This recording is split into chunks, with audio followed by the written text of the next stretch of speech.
Ellie, you use a wheelchair, live with Ehlers-Danlos Syndrome. Have to say that Yep. slowly so I don't have to say it slowly so I don't mess it up. You also just got a service dog and are a writer. What would childhood you be surprised by? So I think, well, I feel like there's maybe an obvious answer, which is that I'm in a wheelchair now, which I was not as a Oh, child. you are? No, I'm Whoa, I yeah, know, right? mind blown. I think I would also be I think childhood me would be disappointed in myself that I haven't had a book published yet, and I'm only Oh, close. Childhood me was writing books in, like, random scraps of notebook that she could find, yeah. like, in 1st grade.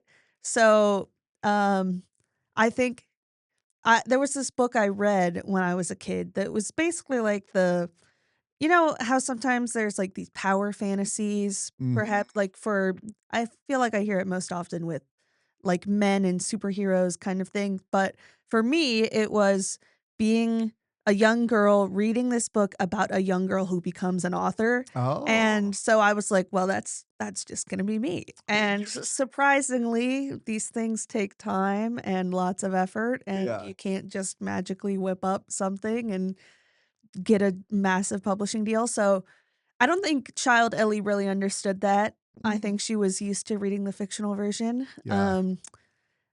I think 20-year-old Ellie would be very pleased that I'm in this situation right now. Maybe, like, 10-year-old Ellie would be disappointed that Yeah, yeah, yeah, that we're here, but yeah. yeah. Interesting. Yeah, it was interesting when I was growing up. I played wheelchair basketball and Yeah. tennis, and there was a guy by the name of Steve Welsh. He played basketball and tennis and went to Yeah. the Paralympics at Yeah. both. And I was like, I'm gonna top him, and I'm gonna do the Yeah. Paralympics in tennis, Yeah. basketball, and downhill skiing. And Yeah, surely it's not hard, it's yeah, just yeah. yeah, exactly. It's like, So, in kindergarten, everyone asks, like, "What do you wanna be when you grow up?" mm, And you'll get people who be like, "I am going to be a professional baseball player and basketball player and football yeah, player." yeah, Like, good for you, man. I don't know if yeah. that's gonna go with Yeah. the way you think. Or like kids who are like, "Oh, I'm gonna be an astronaut," and it's like, Yeah. "Yeah, space is cool, you're right, but Yeah. you probably won't wanna be one when you're older. You Keep dreaming." probably have a better chance of being a basketball and football, like, it's Yeah, so hard to be there's so few astronauts in the world. yeah, yeah, That's a hey, but dream big, That's yeah, the right. fun part about being a kid. It is, yeah, it's interesting. I'm curious now how many astronauts are in existence, Right? let's just It's say in the like US. it's surely it's not the thousands. It's probably the low hundreds. I guess what are we counting as astronaut? Like, Yeah. have they, I don't know, escaped Earth's orbit or something? I don't know. I'm not a science person, so don't Yeah, no one. there's people who look at the yeah, I don't know how I would define an astronaut. I think like people that are like plan to go into space or have gone to space, but then you can't discount like the engineers and Yeah. all that. Like, but then is an engineer who Well, those are designs? like aeronautical engineers, something, right? Yeah, yeah, yeah. I think my question of, like, what counts as an astronaut is how high did you go? Oh, Like, what level of Earth's atmosphere did you pass? yeah, yeah, yeah. Yeah. I think there's an actual definition of like what's Yeah. considered space, like the space station, right? Like Yeah. that's So, I mean, obviously. obviously, yeah. But can you just ride a rocket up and then back Yeah. down and you're considered an astronaut? In high school, I was in a elective that was just all about the space race. So, Oh. my teacher, Mr. Ong, I'm sorry if you're watching this, he would be disappointed to know that right now I'm struggling to define what counts as back in the '60s or '50s or whatever, no one had done it. Yeah, So, yeah, yeah, the first person to go yeah. like that, they were a big deal. What, yeah, that's interesting. Anyway, so side tangent. Yeah, Thanks for sorry. Yeah. answering that question. No, no, no, it's okay. So, other than a writer, Yep. disabled, Yep. who are you? Ooh, I'm Ellie, I guess. I don't know. I feel like it's kind of hard to answer that question because I think all of Like, it's almost like what is a person without everything that makes them them, That's true. right? Yeah, yeah, yeah. It's like being disabled is a big part of me, being a writer is a big part of me, having my service dog here, like all of these interests. It's like you take all that away, what is anyone, Yeah, right? yeah. Um, so I guess I don't know how to answer that. I guess I could just list other things I'm interested in and other passions that Yeah, I sure, have. sure. No, I mean, that's kind of it. I just listed them, right? Yeah, okay. Um, So there yeah. what's really interesting, I don't know, I think that this is a short that I've seen and, like, I don't know, Mhm. it's an interesting consideration because if you strip out everything that you're doing, what's left? Yeah. And I think what's left are your values, Yeah. right? The things that you're I mean, you can still be passionate about these things, but like, I don't know, let's say a nurse is passionate about helping people, Yeah. right? So if they lose their job, that doesn't go away, Yeah. right? Yeah, I agree with that. Although I will say, I think for me, a lot of my, like, morals and, like, what I value in life is tied to those Yeah. identities Yeah. and has been created by those and, by, for example, like, adverse experiences, and then you go, "Well, I'm gonna make sure no one else Yeah. feels that way," or something, right? Yeah. And so it's also just hard for me to think of, like, yeah, like, I really value inclusion, and Right. that's because there have been many times where I've felt excluded. Mm, And that's because of things like disability, for example. yeah. And so, yeah, it's like all of those values are still shaped by me, I guess, and things that have happened. Yeah, well, there is one thing that we missed, I think, in that, and, Yeah. it's how we came to know each other. Yeah. Yeah, yeah, yeah, So yeah. can you share how we know each other? Yeah, so, well, just to cut to the chase before I give backstory, I guess you are my wheelchair tennis coach, and you put up with my very, very poor adaptive sports skills in general. I'm not even gonna say wheelchair tennis because it's not like I'm good at basketball or anything. It's just like Yeah, sports in general. yeah. Um, so I moved to the Cincinnati area from Northeast Ohio in November, Mhm. and I'd always been really interested in doing adaptive sports, and I'll get into kind of why later, but it's not because I'm not like an exercise person, anything really sports. In fact, when I told my parents where they were like, "Oh, Ellie, what are you doing tonight?" I'm like, "I'm going to wheelchair tennis practice." They were like, "Your phone's been hacked." Like, "Who are you? What do you mean you're doing a sport thing?" Like, the running joke in my family for years has been like, my dad will joke that his biggest dream for me in life is to be the captain of, like, insert whatever sports team. Oh, He's like the really? Oh, Yeah, and it's like his favorite, and I mean, I find it very funny too because it's just so unlikely. Like, yeah, at Christmas, he'll be like, "Well, Ellie, I got you a lacrosse stick." And, yeah, again, just so unlikely. So, I don't know how I ended up here, but I think it was really just like, um, I moved out from my parents' house for the first time, and I started a full-time job, and I was like, new chapter of my life. Let's just try a lot of different things. yeah, And so I was trying to find, yeah, different things in the Cincinnati area to do, in terms of adaptive fitness. And there were a lot of things that were, like, immediately I was like, I can't do rugby. I yeah, can't do murder ball, right? I yeah. would die. I would Oh, lose so many limbs. Massive respect to all of you wheelchair rugby players out there. I love watching you guys. I think I would rather skydive than, like, get on the court with you yeah, because you terrify me in a good way. yeah, Anyway, I was like, "Tennis, that's more my speed," right, right? No right, one's gonna come, I don't know, run me over in tennis. yeah, Um, and yeah, it was kind of hard to find actually mm, our specific group, yeah, because it was listed under, like, the kids section in, like, the Cincinnati Tennis Foundation's, like, I had to click through a lot of boxes just to find this, and also the dates were wrong and the time was wrong. oh, And so I basically but your contact information, I think, was listed. So I yeah, was like, "Hi, Zach. yeah, I'm new. Please, can I come play tennis with you?" yeah, Um, Yeah, and then you were like, "Yes." I Mm, was like, "This is great." He said, "Yes, we're on a good track already." right. Um, yeah, and then I showed up, I had absolutely nothing. I had no sports chair, I have no tennis equipment. It Mm. was basically me and a smile, and I was like, "I don't know what I'm doing," but Zach said I could show up, so there I was. Yeah, and I discovered I really liked it, and, Yeah. now I will say I haven't been in a little while because I've been off getting my service dog who's under the desk with us right now, but, yeah, I'm excited to come back. Yeah, yeah, we're excited to have you back. It's cool that you reached out. We did just like kind of restructure our like how we're doing signups right Yeah. now and Uh, all that. So I think that was part of the confusion, and we were like between seasons, yeah, yeah, yeah. let's say sessions, Yep. let's say. So, but that's good feedback. So, um, yeah, I had it's interesting. So when I have something to say, I cross my Yeah. fingers. A Um, reminder.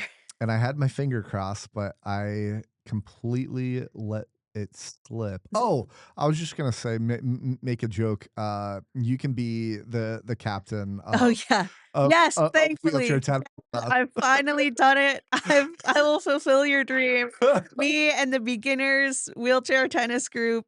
It's like me and, the age range Like couple of kids. I basically, I was who was I telling this to someone yesterday? I was like, "Yeah, so I do this wheelchair tennis group, and it's basically me and a couple other people, like, similar in my age, but mostly it's, like, kids, Yeah, yeah, and they're better than me." yeah.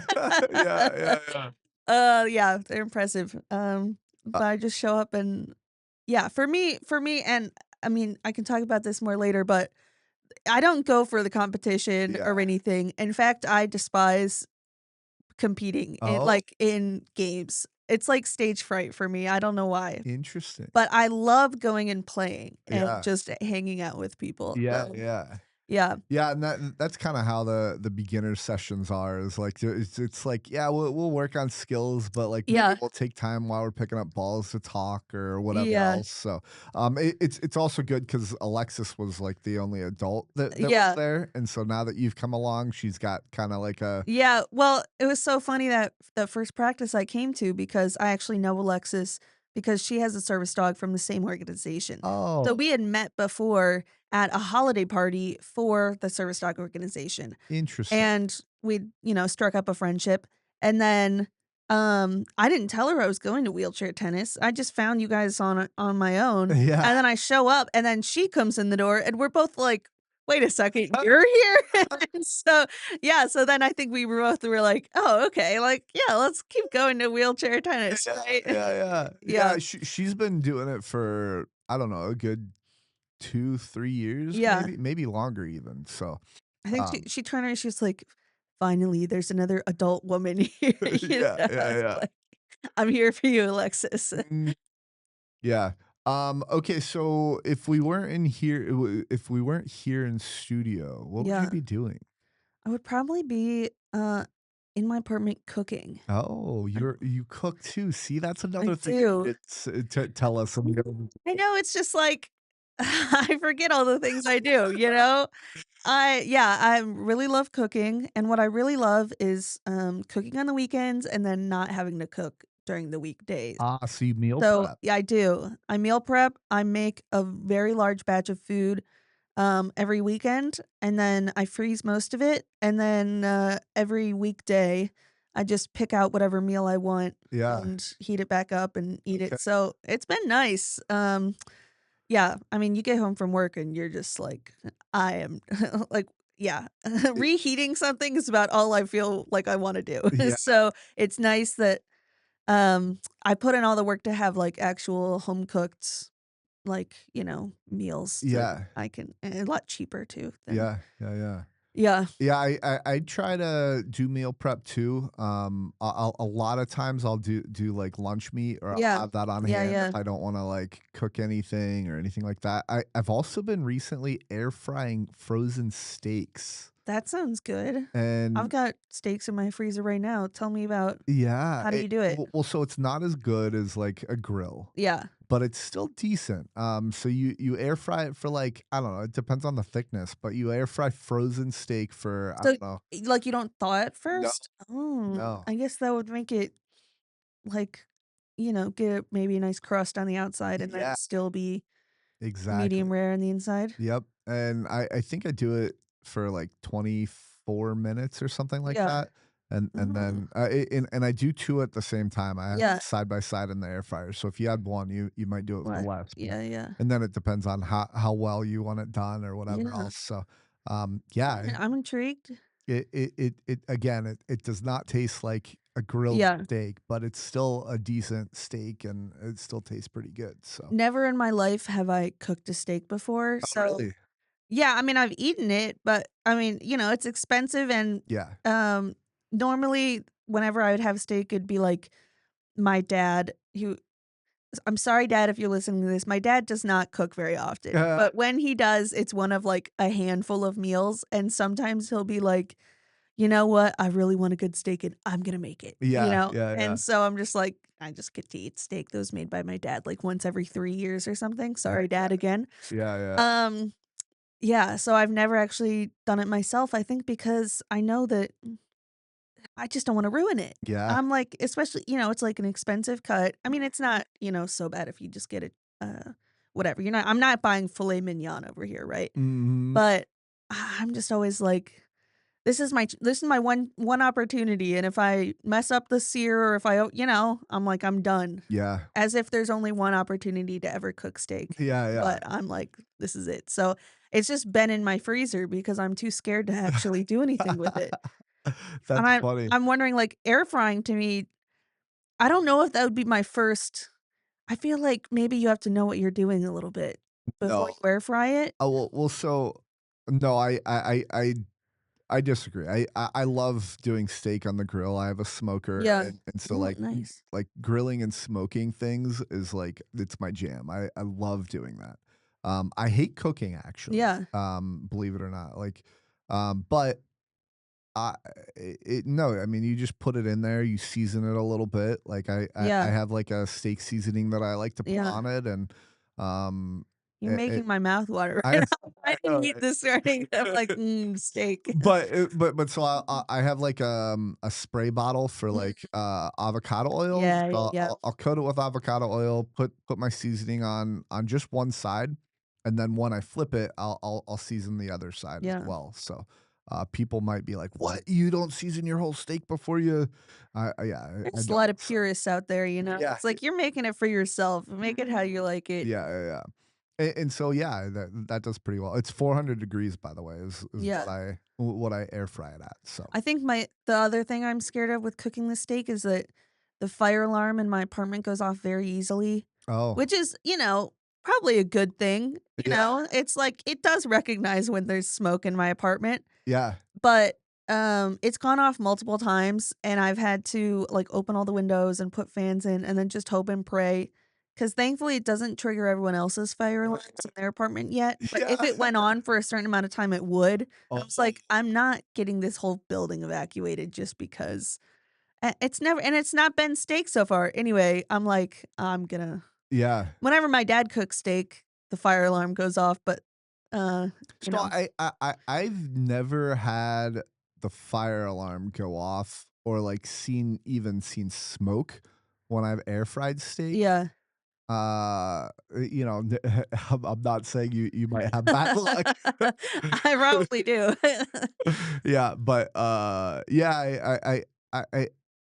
I think it, like, I don't know. I'm curious, like, why, like, maybe the air fryer has, like, a filter that it filters that out, which doesn't make sense that it would have, but, yeah, I've Who never knows? Again, maybe you're just a pro. yeah, You're a pro at air frying steaks, and right, I I am guess. the humble Padawan. Yeah, but yeah, air frying steak, I think, is a lot easier than grilling 'cause grilling, Yeah. you have to worry about the open flame and, like, you can't really control, like, the air fryer, if you set it to 400 degrees, you're Yeah. set to 400 degrees versus, like, Yeah. a grill, you have to worry about the grease dripping and Yeah, yeah, causing, like, a grease fire and stuff like yeah. that, so Well, I don't know, I guess, like, sous vide or something, like, Yeah. if you wanna go even more intense on, like, keeping the temperature. Yeah. Yeah.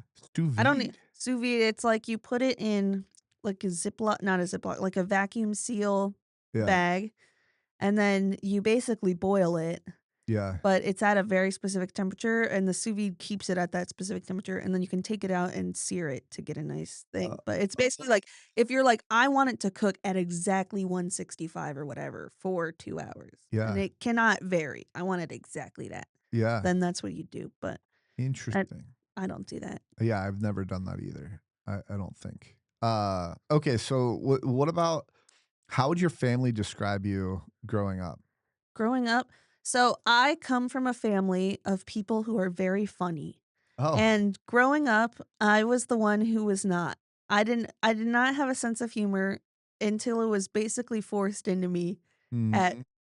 in, 5th grade, where my parent I'm not acting like my parents were, like they just teased everyone, and so did all my brothers, because that's just how our family goes, that's how we show love. You just have brothers? I just have brothers. I have 3 brothers. I have a twin brother actually, and Oh. then 2 younger brothers, and they're all ruthless, you know, and Yeah. that's just it's like a dog eat dog world, right? Yeah. And so for a while, I did not have that sense of humor, and then I just had to grow one Yeah. to survive. So I think that as a child, that's probably how they would describe me. Interesting. So you had to grow it's interesting Yeah, 'cause or I'll just tell you the side tangent real quick, but in college, I hated like, starting college, I hated like, dad yeah. jokes and stuff Oh, like yeah. that, and my buddy used to do them all the time, and I they grew on me to the point where I'm including really bad jokes in my Yeah, podcast. yeah. So, It's it's like a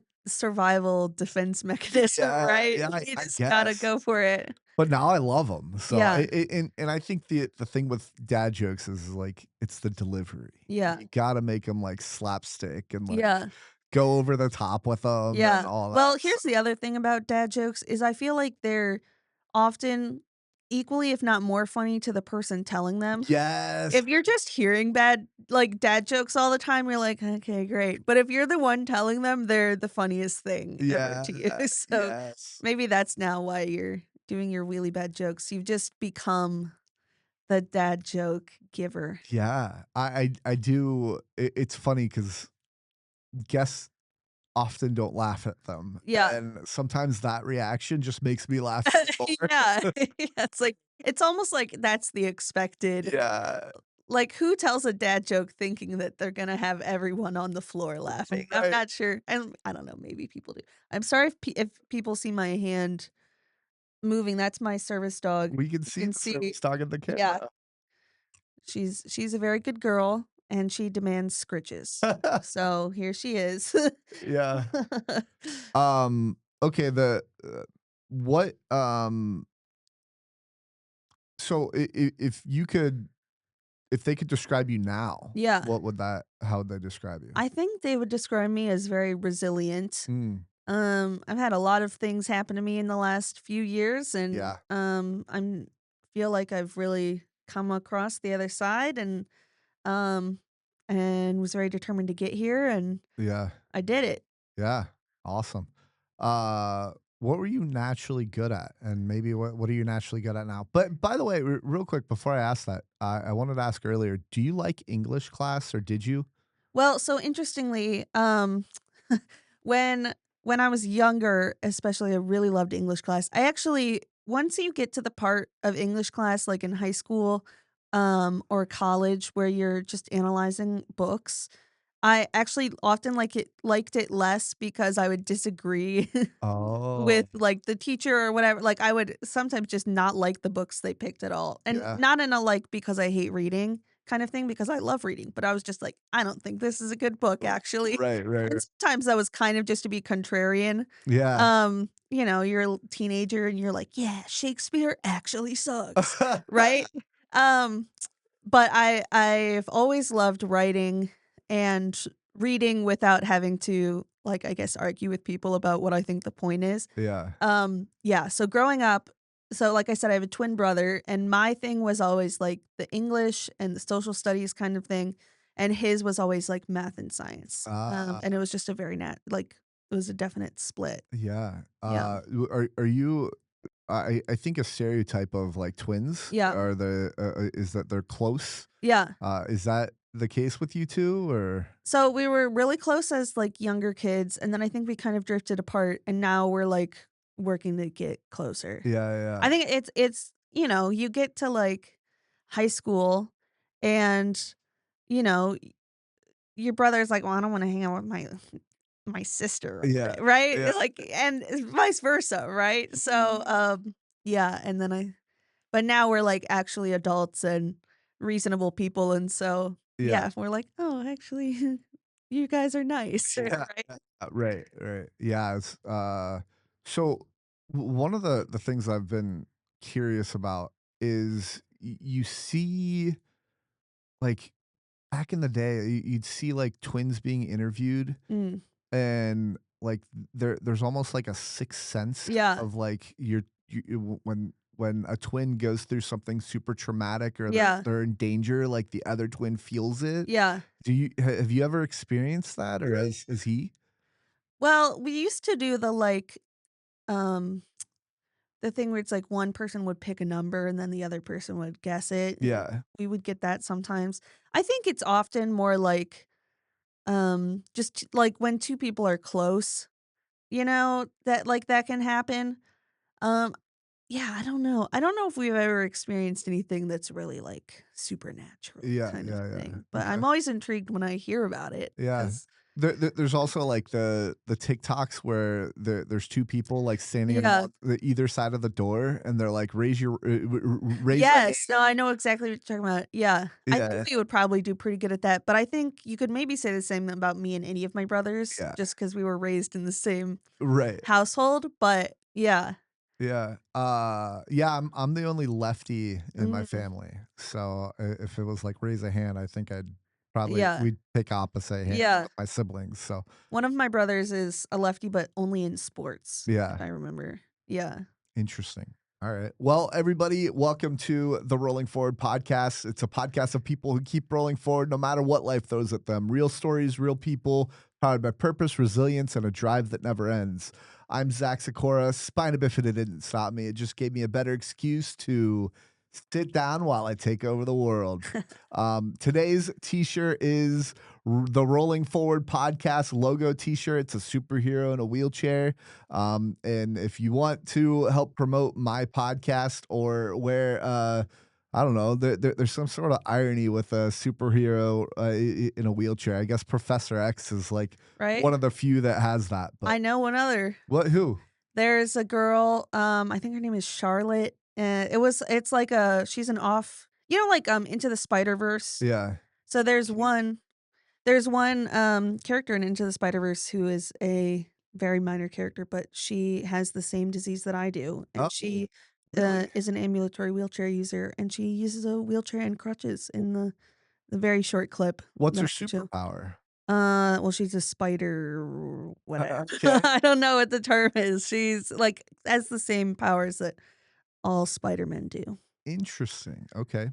Well, if y'all want to pick up this shirt, you can get this at rollingforward.printful.me. That's my t-shirt store, and you'll see a lot of a bunch of like corny wheelchair joke type of t-shirts on there. If you've got a t-shirt idea, let me know in the comments. I might make it into my shop. All right, let's keep rolling into today's episode. So, all right, Ellie. So I want to dive into your disability a Yeah, little bit. So, it's Ehlers-Danlos it syndrome. It's is. not one that I'm like super familiar with. Yeah. So, can you just tell us a little bit about that? Yeah, definitely. So the name, first of all, comes from, I believe, the 2 scientists, who discovered it. So take it up with them, for having Oh, difficult to pronounce last names. I think the first one, Ehlers, I think it's like from Denmark or something. Anyway, yeah, so it's a genetic connective tissue disorder. So genetic, I was born with it, and it can be passed down. So it was passed down from my mom to me, for example. mhm. Connective tissue is kind of like the glue that holds your body together. And so mine is kind of faulty, so it leads to problems kind of all over, but in particular in the joints, Yeah. because of like ligaments Mm. surrounding it and such. It's actually so there's many different subtypes, and the kind I have is actually the most common one.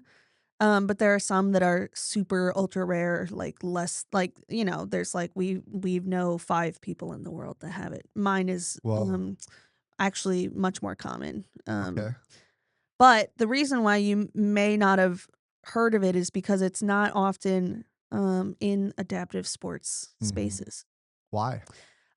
Because the many adaptive sports spaces, such as recreational leagues, equipment grant organizations, and then obviously like any competitive federation or anything, um, do not allow EDS. You can just call it that, by the way, Yeah. make it easier for you. We'll do that from here on out. So, Yeah. Ehlers-Danlos Syndrome, EDS. Yep. So EDS, it's not allowed in the Paralympics. In fact, it's specifically listed in the guidelines as an example of a condition that does not count. Um, so because of that, all of the organizations, everyone that just says, "Oh yeah, to compete here, like you have to be Paralympics eligible." Because of that, EDS is excluded from all of those, and it really just trickles down. Yeah. Yeah. Crazy. So, anybody watching, I'm very curious what your thoughts are as far as if you think it should go into the if you think that this condition should be part of the Paralympics or not. We're gonna explore Ellie's disability a little bit more, and I think like I don't know like well. So let me ask you this: Yep. Do I do you know know why? why it's excluded? Yeah, there are a few reasons. The first one is that one of the hallmarks of EDS is joint hypermobility, which in many people, not with like EDS, but in just in general, a lot of the world is hypermobile or has various hypermobile joints. You might hear it being referred to as like being double jointed, for Yeah. example. Yeah. And it just means your joints can bend farther than the average person's. Um, but with EDS, it goes so far that it becomes really unstable. So I get a lot of dislocations and partial dislocations of many different joints on a daily basis, even. Okay. Um, but because the Paralympics is like, well, joint hypermobility, that's actually an advantage. What? And I'm not kidding. Yeah. Because they just look at it as, well, that's just means you have extra range of motion. And impaired range of motion is one of the qualifications, right, to be in one of the eligible impairments in the Paralympics classification. So they're like, well, the opposite of that is just really beneficial. Forgetting the fact that, mine is so severe that I use a wheelchair, Yeah. right? So that's one reason is that they say it's, well, that just makes you a better athlete and Mhm. it doesn't hurt you. And the other reason is they find it too difficult to classify. Mhm. Basically, they would find it too difficult to have tests like there are, for example, with impaired muscle power. There's the muscle grading 0 to 5, right? And they say it'd be too hard to come up with a way to measure um hypermobility because, you know, for many people it is advantageous, right? Yeah. And they don't have problems from it. But when it comes from this like genetic disorder, um, it can cause a lot of problems. And so their thing is like, well, again, they're like, this is just a pro for you and not a con. And so many people in the world have this. And obviously it's not to, that extreme. But they're like, so many people have this. It's so hard to quantify when is it beneficial and when is it not beneficial that we're just gonna ban you Right. from the Paralympics, excuse Well, me. it seems to me, it almost seems like it should be qualifiable because, like, okay, so let me ask you this because I think this would answer the question. Yeah. Why do you use a wheelchair? Yeah, so, it's just not really that safe for me to walk all the time. I also have, like, muscle weakness, as a result. It's not so I think their other thing is it doesn't come from the particular impairments do not come from the other kind of disorders that the Paralympics represents, right? So, like, it's not caused by a spinal cord injury. Right. So, the muscles are technically fine, I think. I don't know, it's kinda different for everyone, Okay. and this is not super well studied because again, people like the Paralympics are like, "Well, muscle weakness can't be caused by Ehlers-Danlos syndrome." And Right. I'm like, "Well, my muscles have been tested with the 0 to 5 scale, and I actually meet, for example, the ITF, the tennis, like, I have actually on my laptop in preparation for this, I opened, like, the giant 60-page, like, classifications guide, right? Oh, And I went through and I do meet the criteria, but because it's caused by Ehlers-Danlos syndrome, which they don't believe can cause that, they um, don't. well, they're just like, "Well, that just causes hypermobility," Yeah. right? And again, yeah, they're just there's just a lot of things that people don't know. I think yeah. Anyway, so muscle weakness and impaired, yeah, it's just not safe because my joints are very loose in their sockets, so I can walk, I walk a bit around my apartment and such, but, Yeah. it's not super sustainable, and, um, we were talking earlier about, like, comorbidities, Yeah. so, like I said, EDS kind of affects every body system, Mhm. and so it can affect different things like the autonomic nervous system. So for me, it gives me a condition where, like I can't stand without my heart rate skyrocketing and my Oh, blood pressure gets all weird and I feel like I'm gonna pass out, and sometimes I do. yeah. Um, and so I just feel like so sick when Yeah. I like stand or walk. Um, yeah, and again, that's not something that they're would be eligible for, Yeah. like, in the Paralympics, even though it means that I can't play any normal sport. Yeah. Yeah. Wow.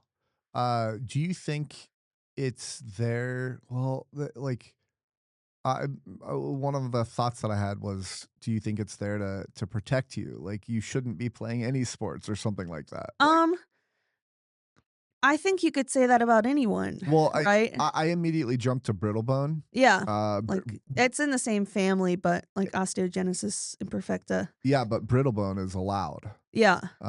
So that, like, if you have Yeah, brittle bone, and that I think doesn't that make would sense. also then get into, like, for example, like, if you start going down that path, then you start saying, like, "Well, should people with intellectual disabilities be like it's not safe for them," Yeah. you know? And that's obviously not Right. something you wanna go down. Right. Um, And also, you should be the one that decides if it's not safe or not, yeah. not Yeah, yeah, the yeah. Yeah.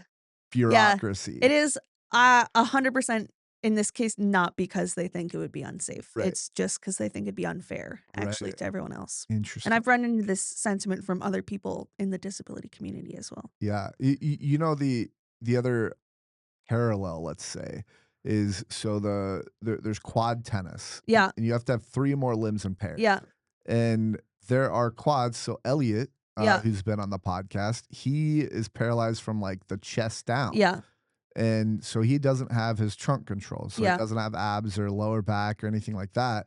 And yet there are quads in the Paralympics that have all of that. yeah, And so I think over limbs, that is even more of a disadvantage of not being able to have your yeah. trunk. Can't lean very Yeah. well, can't stretch out to hit a Yeah. ball. Yeah, exactly. So it's like, that in and of itself seems to be a problem. And on the flip side, I think able-bodied people should be able to play wheelchair sports. Yeah, I was listening to your conversation about this the last time. I think I'm like, yeah, I think the problem right now with adaptive sports is that they follow, a very rigid set of guidelines Yeah. that excludes so many, disabled people. Mhm. Again, like, even if the argument was that, someone like me should not be able to win a gold medal, right? Mhm. I'm like, obviously, I would disagree. Like, first of all, I would never that would never happen. I'm very bad. But, like, even if that were their argument, I would say, like, "You're wrong," Yeah, right? But, like, I can uh, like, that is an argument that at least, exists, yeah, right? I can't even think of the right word. But the problem is that then those that trickles down to local sports leagues and opportunities for disabled people to get into fitness, yep, and I think we should all agree that that's a bad thing, yeah, right? Even if you're like, "Well, you shouldn't compete."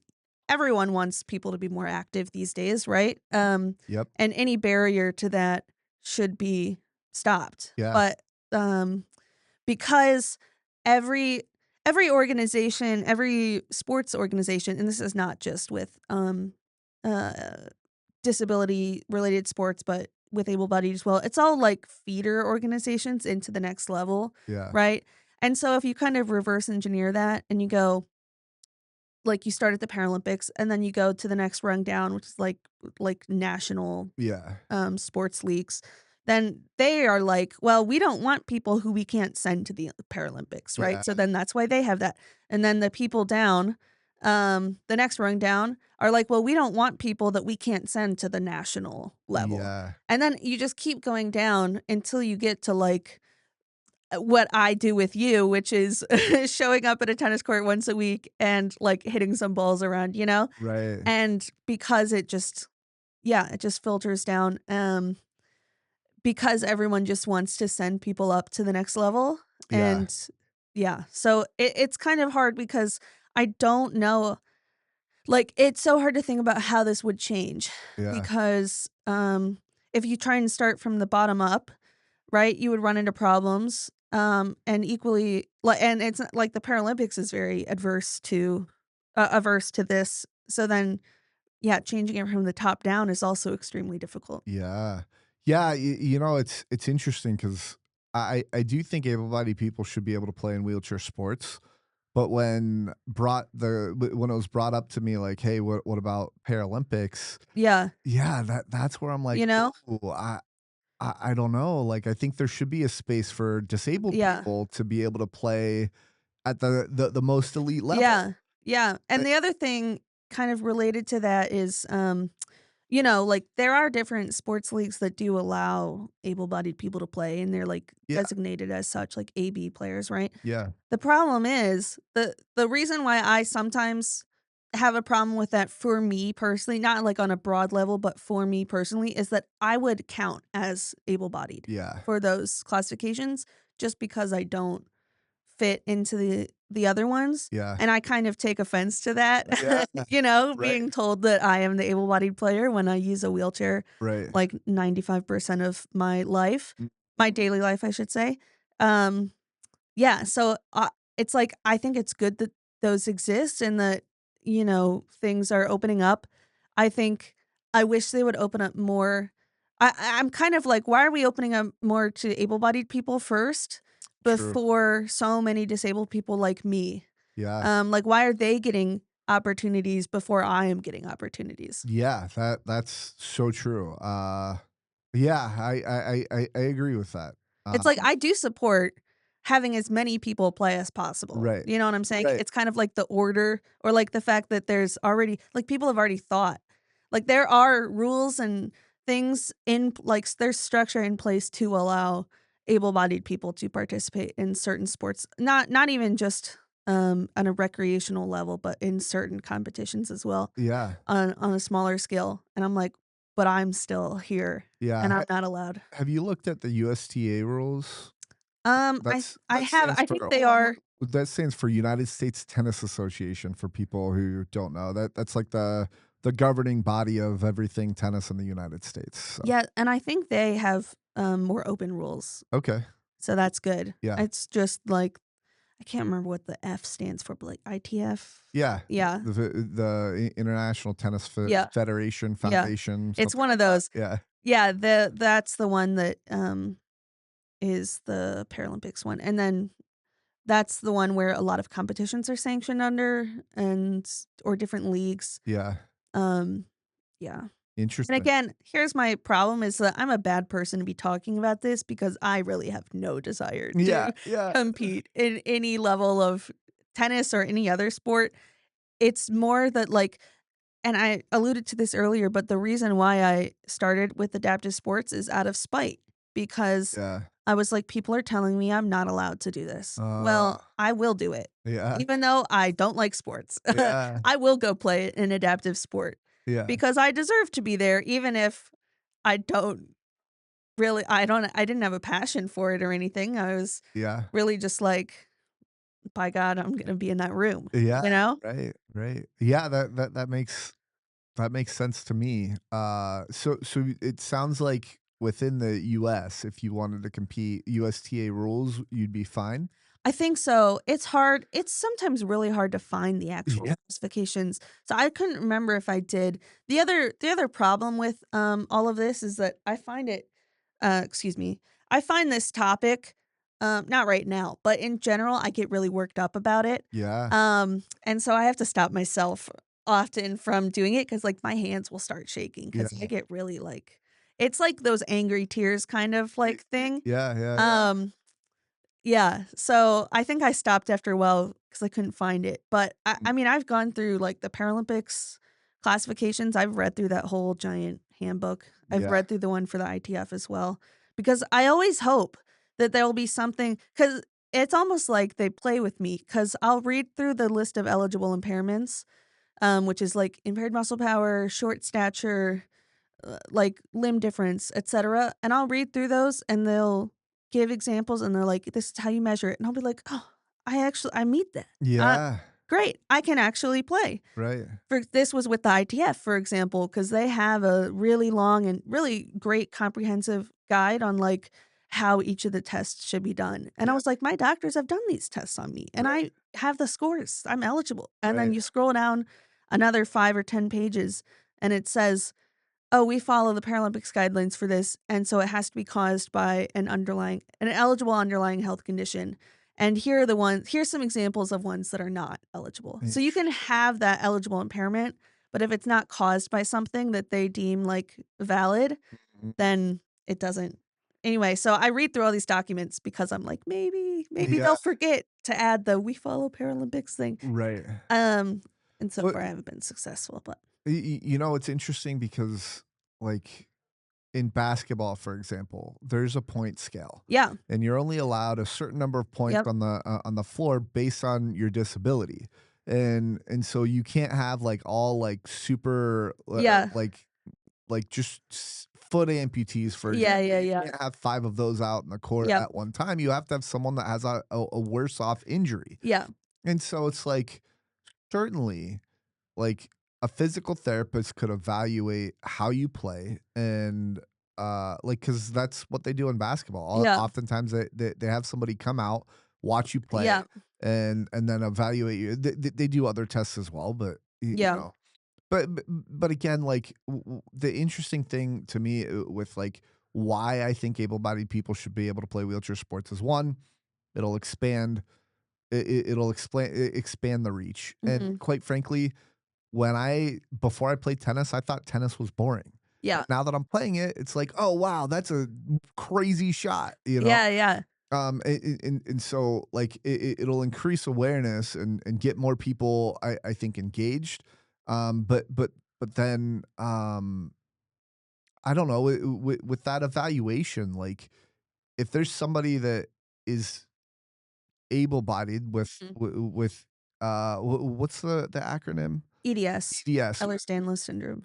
Something with someone with EDS, electronic, yeah, I wanna say, Electrolyte deficiency yeah, yeah. syndrome. Yeah.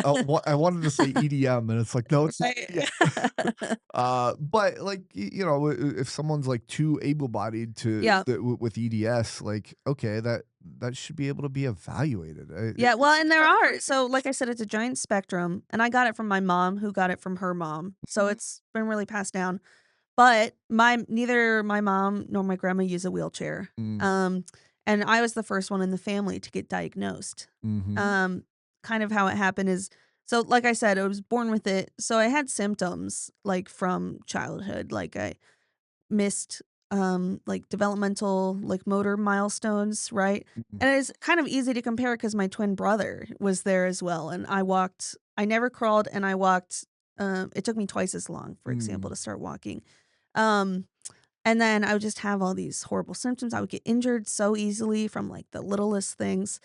Um, at one point in high school, like I was playing volleyball and I partially dislocated my knee, but mm. not from playing it was from standing up on the bench because my coach called a timeout and I'm like, like, why did this happen? Yeah, That's crazy. Why? yeah. Um, and so I would talk to my mom and she'd be like, yeah, that just happens sometimes, Mm, because that's what her mom had told her because this is genetic, but we didn't know yeah. it was like a thing.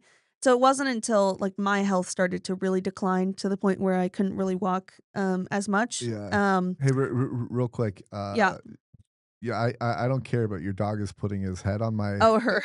in my Oh knee. my goodness. And I know with, like, service dogs, Yeah. you don't wanna, like, pet She's them. acting up today, I apologize. No, you're good. It's just I know with service dogs, you don't Yeah. wanna pet Yeah. them when they're I on appreciate it. duty and all that, so Yeah, she's demanding attention. She's yeah. been over here. You saw her little Yeah, nose pop up. yeah, Um, all good.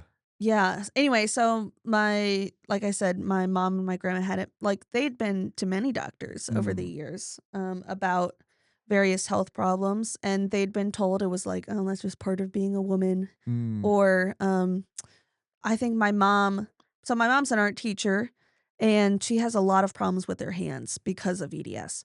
And she went to rheumatologist, and rheumatologist, like, she went and she's like, "I'm having trouble doing my job because of, like, how much my hands hurt, how, like, I can't move them very well, blah, blah, yeah. blah."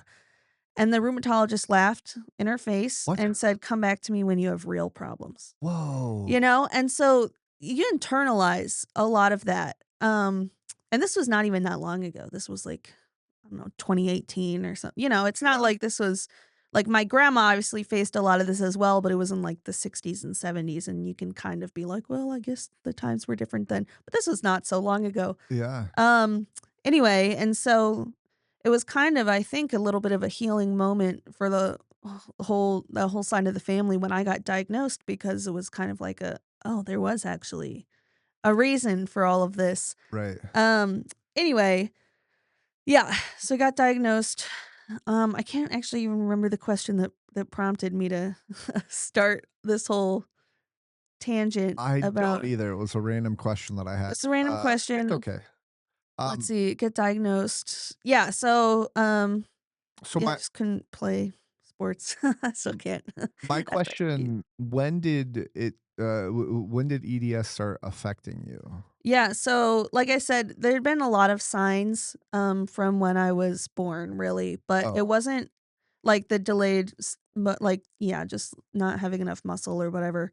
Um, I had a lot of, like, GI issues that were unexplained and oh, just random freak injuries that people were like, "Well, how did you dislocate your knee from standing up?"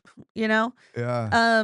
And no one kind of put them all together until so I was actually studying abroad in Jordan, and I started having all these episodes where I would almost pass out. I Well, couldn't stand up without, like, my heart rate skyrocketing, and it was just really bad, and so I ended up having to go see a cardiologist in Jordan and got diagnosed with something called POTS, which is postural orthostatic tachycardia syndrome, which is a common comorbidity of EDS because, EDS makes everything in your body kind of a little stretchy, even mm, on the inside. And so the blood vessels cannot properly like tighten to keep blood in your brain. So when you oh, stand up, normally your blood vessels constrict and to keep a proper amount of blood like in your heart and your brain and everything. yeah. And with EDS and with POTS, it can't constrict enough. And so Oh, you don't get enough blood to your brain. wow.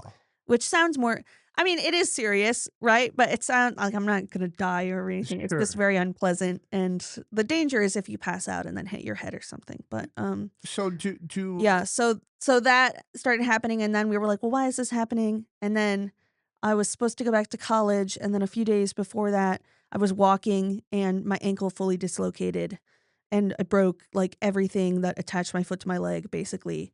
whoa, And, so I had to be taken to the ER in the ambulance and whatever, and then everyone was like, "Why did this happen? Like, why is this such a bad and, like, you weren't doing anything," you know? yeah, Anyway, and then that kind of put me down on the path to getting diagnosed. Sorry, I wow. didn't mean to interrupt your other question, but that's kind of the diagnosis story. No, you're good. The question was your other Yeah, comorbidities, do they fall into the Paralympic no. umbrella? No, if they did, then I could play Yeah, just under that, yeah, but no, they don't. There are some things that EDS can cause rarely that would for example, I know with spina bifida, there's often, like, tethered cord syndrome. yep. EDS also can cause tethered cord syndrome, Oh, rarely, interesting. but it can.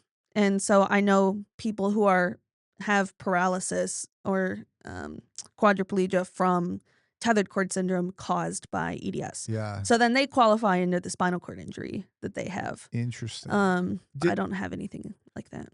since you just read the manuals probably Yeah. somewhat recently, Yeah, yeah. do you know if, like, arthritis fits under there? Yeah, it would because, I mean, it would fit if you have impaired range of motion Yeah, from okay. arthritis. Yeah. Okay. I was just trying to think of other things that, Yeah. like, might be, like, not really considered a disability, but Yeah. also really affect you or, yeah, So interesting. here's something interesting. For example, like in my ankle now, I have an impaired range of motion for me. Like the Okay. ankle that I dislocated and I have a bunch of plates and screws in there, blah blah blah. Yeah. And I can't move it as well. But because my baseline was pretty extreme hypermobility, Uh-huh. the impaired range of motion is now normal range of motion for me. You Oh, know? So for me it's like I cannot move my ankle that well. yeah. But in reality, that is now into a more normal range of motion, and before it was, like, weirdly extreme. Interesting. My shoulders are another kind of example. They another thing that they specify in the guidelines, for the Paralympics classifications is that recurrent dislocation of a joint or, like, any injury caused by that does not count. Really? So, yeah, and they explicitly say that, which seems almost pointed to me, like, that's Mm. exactly what EDS does, and you just really wanna spell it out. Anyway, so, like, my shoulders are kind of perpetually a little out of their socket. Oh, So it gives me some, like, arm weakness because my muscles just can't fight like, they could fire if I had normal joints, yeah, right? But yeah. because it's just, like, a little sideways, it doesn't work as well. And then um, I've torn a bunch of stuff in my shoulders Oh, because they're just out of place, right? So, my labrums are all torn up. I actually have part of my collarbones are eroding because of that, right? what? And that does not count. Wow. Or which I guess, they're like, well so that's why I'm like, that's why I have the power assist wheels Yeah. because it was really destroying my shoulders even Oh, more. Um, but didn't really have an option, but yeah, yeah. yeah, Anyway, so my shoulders are just really messed up. yeah. Um, It's interesting. I'm curious. Well, I suppose in the Paralympics, they'd ask what your disability is and automatically rule you out if you didn't. But I'm curious, like, not to say that I would do this, but yeah, if I could just lie or something well, or not necessarily lie. Like, could you just make it to the Paralympics and no questions asked kind of thing, or would people I think dispute there would be it? a lot of questions I asked. think so too. Yeah, I think to be honest, I think this is something a lot of, adaptive athletes never have to think about. yeah, And so they don't like most people will never have to read the like 60, 70-page manual of yeah, classifications, right? yeah. But there is actually an extensive like review that happens to But make sure but and you have to put in a diagnosis. there are Um, quads that have been disputed, yeah. let's say, Yeah, yeah. for, like, not actually being a quadriplegic, Yeah. and so that's interesting. I would imagine, especially if you got to that Paralympic level, Yeah. that you would get disputed, like, "No, this doesn't count," but I don't know, like, if I was at the Paralympic level, I'd be like, "Yeah, she has EDS," like, Yeah. that's that's a disability or Yeah. I don't know. Yeah, but I'll tell you, some other people in the disabled community get really, really worked up Really? about it. In fact, the words stolen valor are actually thrown around What? about people with EDS participating. Um, yeah, which is horrible. Like, it makes me feel sick to my stomach. Like, that's actually one of the reasons why it took me so long to even look into adaptive sports is because I know and I've interacted with these people, like, online, for example. It's yeah, it's a lot of people with, like, this is solely based on my experience and what different kinds of people have said to me, but it's a lot of people with injuries who get really mad at me for, like, being disabled or, like, wanting to participate in adaptive sports. Huh. Um, and they will say that, I'm taking opportunities away from them, people like them, and that, I'm just faking it and I'm just doing this to be cool. Whoa. And, yeah, people say the, like, horrible, horrible things, and and not like so many people say this to you and you really like Yeah, internalize it, you know? yeah. And so I am always really scared to go into new adaptive sports spaces or to even like I often don't share my disability unless asked. Like Uh, to other I feel very comfortable sharing it with able-bodied people, sure. but to other disabled people there's like a stigma specifically Interesting. about EDS because it's a lot of young women. Um Do and yeah, people see us as like just wanting to be in this community that we're not a part of. so, is this something that you've seen online Mm. and had firsthand experience with, or is it just the online? It's mostly online, some in person. Yeah. But thankfully most of the time people in person are very supportive. And I mean, it's like you see me in a wheelchair and you're like, "Oh yeah, you're one of us." Yeah, Right? yeah, But online, people hide behind their screens, yeah, right? yeah, And so yeah, they feel comfortable saying the most horrible things. And yeah. to be honest, doctors do as well. Oh, I see a lot of doctors online who will say the most horrible thing about, like, that we're malingering or, there'd be, like there's this ER doctor subreddit, and you go in there and you say you have EDS, and they're like, "When people with EDS come into my emergency room, I make them wait." Like, what? they'll admit this, you know? It's like it's horrible. Anyway, so it's just made me very cautious about a lot of things about my diagnosis because you kind of face it from all sides. So, this is almost like baffling to me because, like, Yeah. well, what one, I don't know that I've really heard much about EDS, Yeah. and I've been disabled all my life, and so, like, I'm sure I've stumbled across a couple people that Yeah. might have it, but at the same time, like, one, how does somebody, I guess an ER doctor, sure, but, like, how do most disabled people, like, Know about it? know to even criticize it, you know? I think It's it's like because like I said, EDS so there are many, many types of EDS that are, like, super rare. yeah, The kind that I have is the most common, and it used to be thought of still as common, but kind of a rare disease, yeah, and now it's known to be actually much more common, okay. but that's because there's, like, a giant spectrum. Do people Um think it's fake?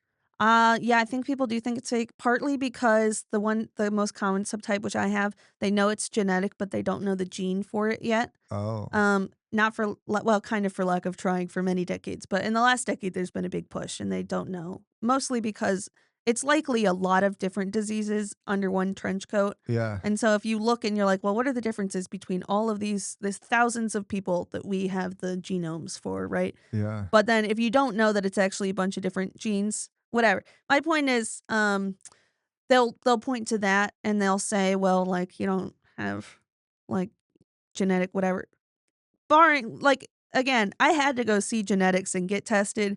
I was evaluated. There's a very strict diagnostic criteria and it's very clearly running through my family, right? yeah. And it's like I'm not faking joints dislocate. Like what am I going to do, Right, right? right. Um, but they point to that and they say, "Well, you're just faking." Um, trying to think of what other reasons they have. It's also baffling to me, but I'm just used to it by Yeah, now. yeah. Yeah, I don't know what it is, but and then because a lot of the so, like I said, it's genetic and it can affect both men and women equally, but, testosterone actually masks a lot of the symptoms, like joint symptoms, because you have increased muscle mass, and Oh, with EDS, your ligaments are not strong enough to keep your joints in place, but yeah. muscles can Oh, do that effect passively if they're strong enough. yeah, And men have just, like, baseline more muscle mass, yeah. and so they're often not diagnosed or, like, my brothers probably have it. Oh, Um, some of them. I don't know about all of them, but at least a few of them probably do have it, but it's just much less severe because their muscles are doing the work that the mm. ligaments are not. So Um, so that brings, like, me to another logical thought. yeah. Uh, if you were in the Paralympics, everybody in the Paralympics is extremely fit. They've got a lot of Mm, muscle on their yeah, body. So, like, if you, have EDS yeah.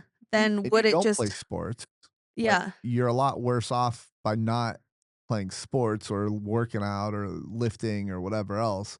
So what would the symptoms be like Yeah, for you, let's say, if you played sports all yeah, the time and actually competed and then got to that Paralympic level? I yeah, wonder if your EDS would like, be negated be, almost. yeah, be almost invisible. Yeah, Thoughts? so interesting question. I think a lot about this as well because a lot of the, like, there's no treatment obviously, but they just say go to physical therapy and, try and fix yourself kind of. Yeah. Um, the problem is basically that, you can't undo the damage that has already been done, Ah, and despite the fact that, like, muscles having strong muscles just makes it, like, slightly harder to yeah. have all these issues, Mhm. but it does not just eliminate, like, joint instability, they'll still be sliding around.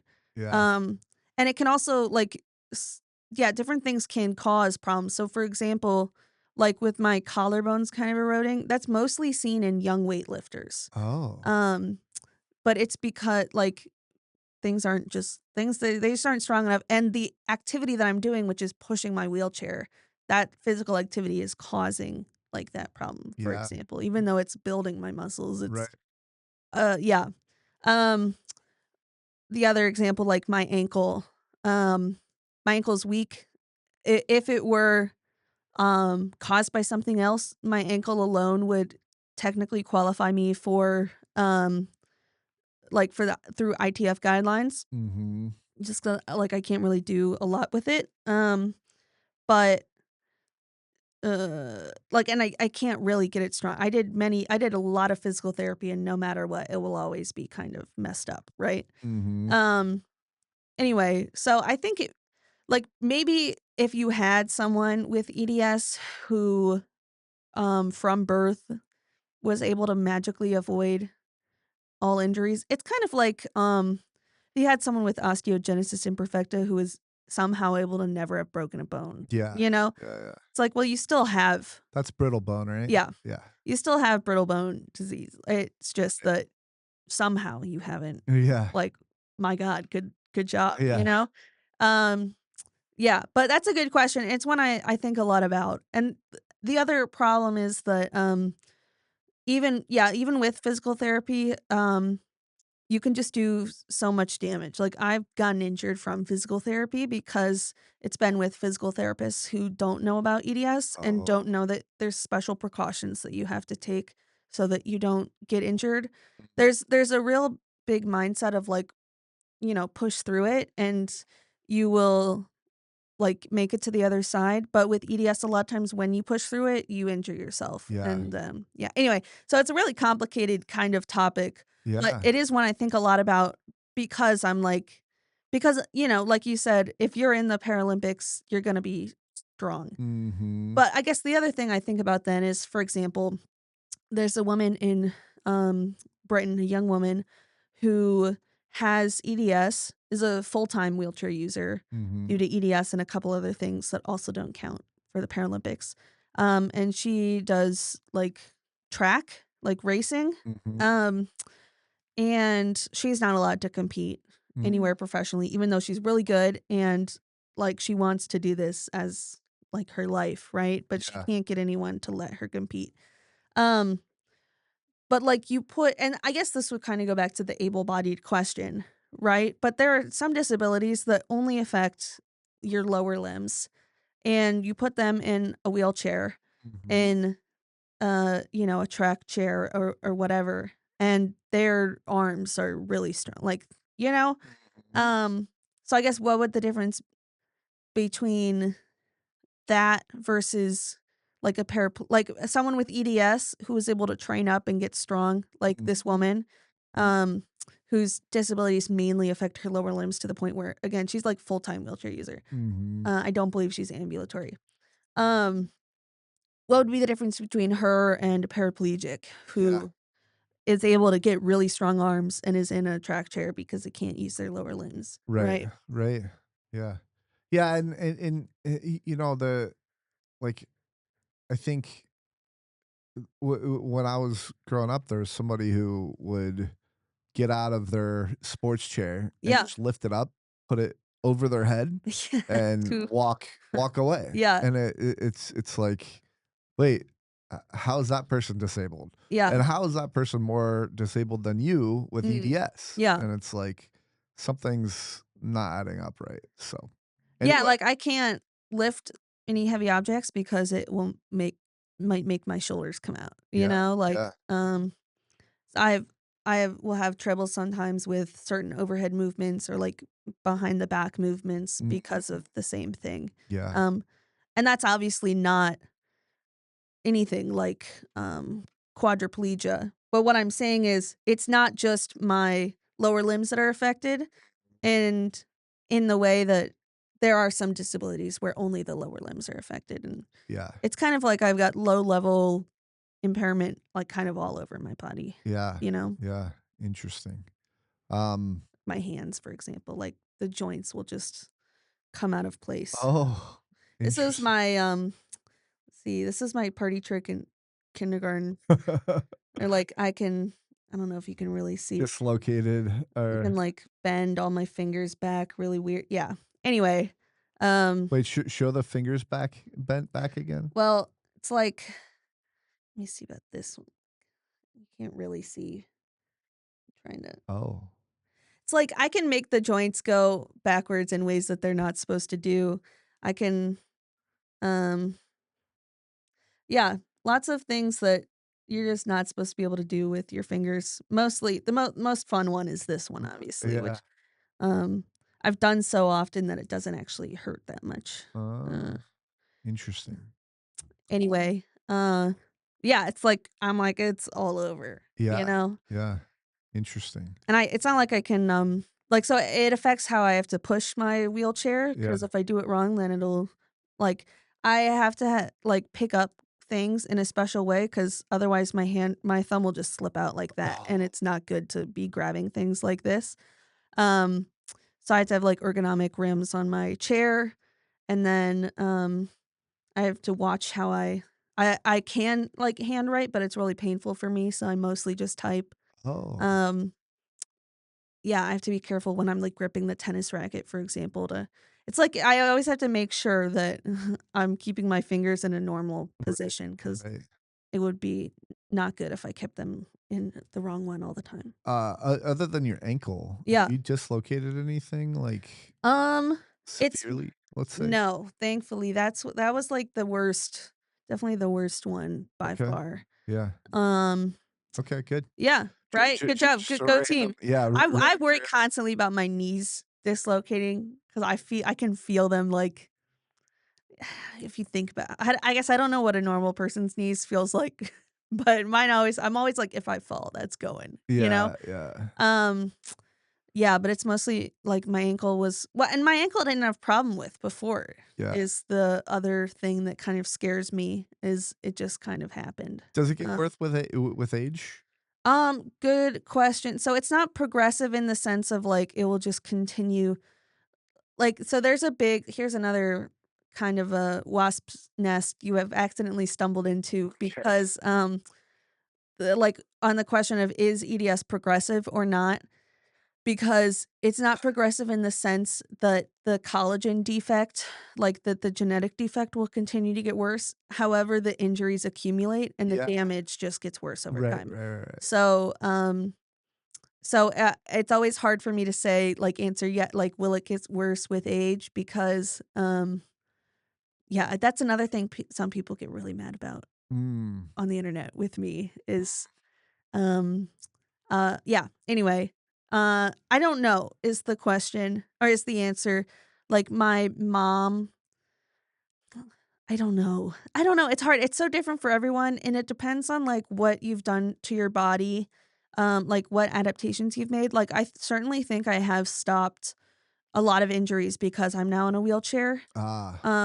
Like, I had a lot of issues before my chair that I don't anymore, like, I used to when I walked, and this still happens if I were to continue walking in this way, but, like, my hands and my face would go numb from something, you Whoa. know?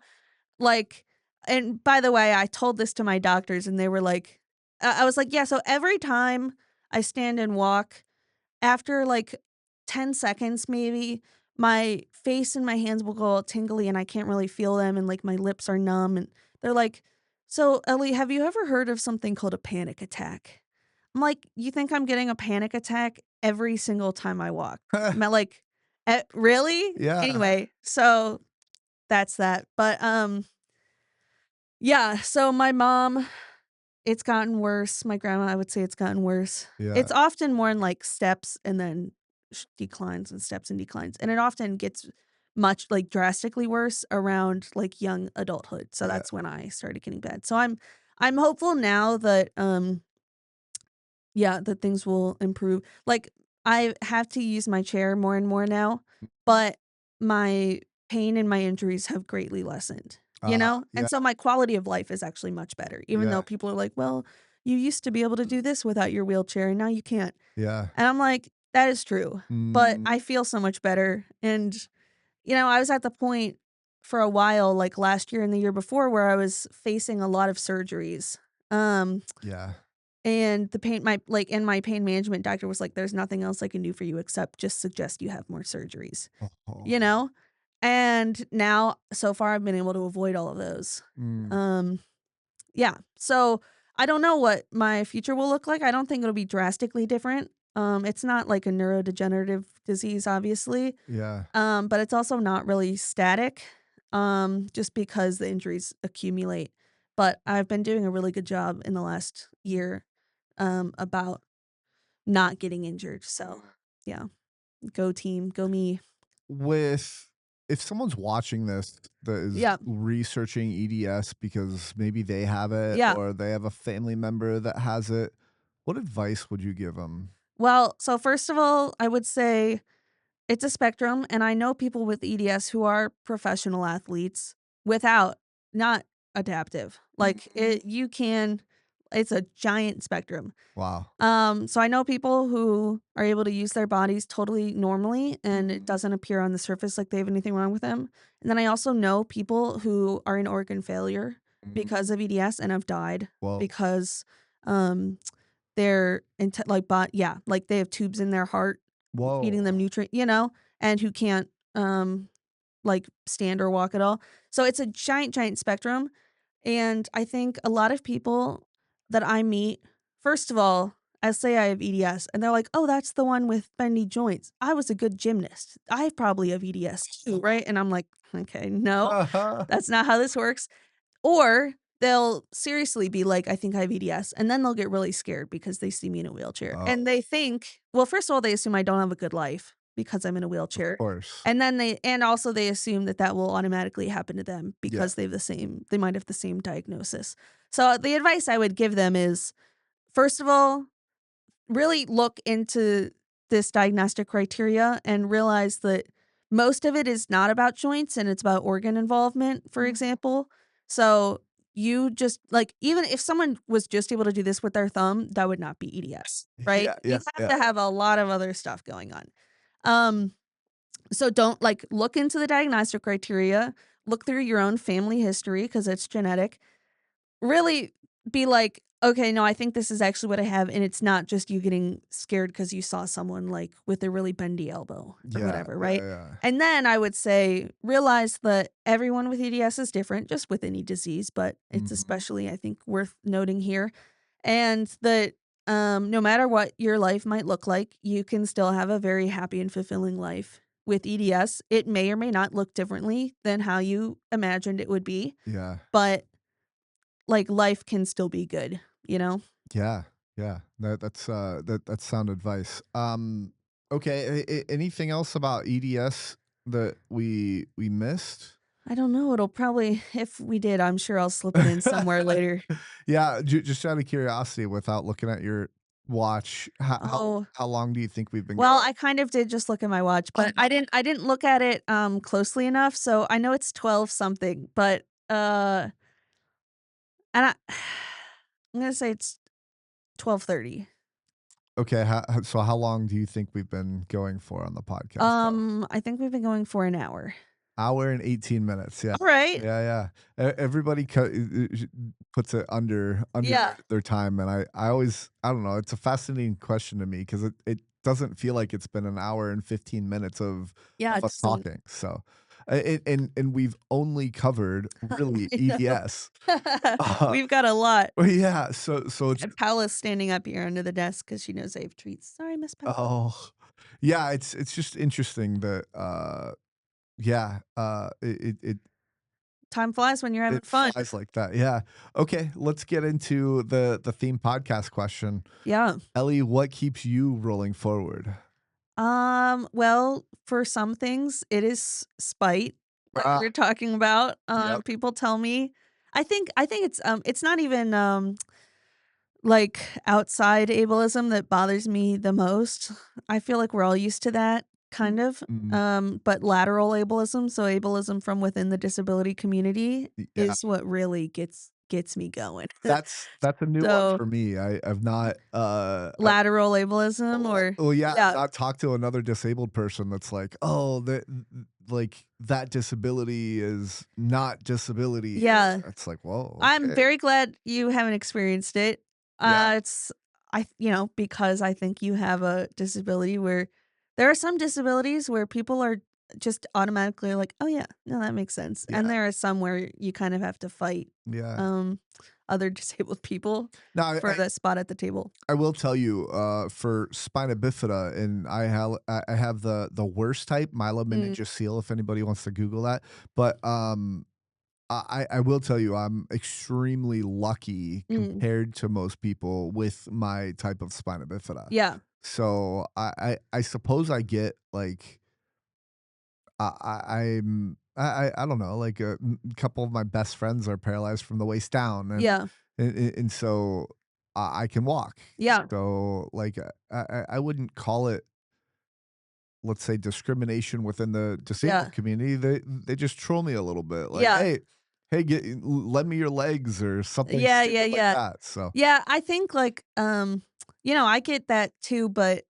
I consider that separate. yeah, I agree. Um, I agree. yeah, and I would actually yeah, I wish people just trolled me like that, Yeah, because that's like, you're one of us, and now we're just gonna like, I love when people make jokes or whatever, uh, in a way that's like, you're one of us, and so we can make these jokes with each other, yes. right? As Mhm. opposed to, like, kind of pointed remarks about, like, "Oh, Yeah, yeah, you can walk, yeah, so yeah, yeah, why don't you do all this for" yeah, Um Yeah, it's so interesting. I feel like any giant community has, um, especially like with regards to identity, yeah, always has some kind of interesting politics in it yeah, oh, that yeah, doesn't always get noticed, I think, from the outsiders or from sometimes people within the community. yeah. And yeah.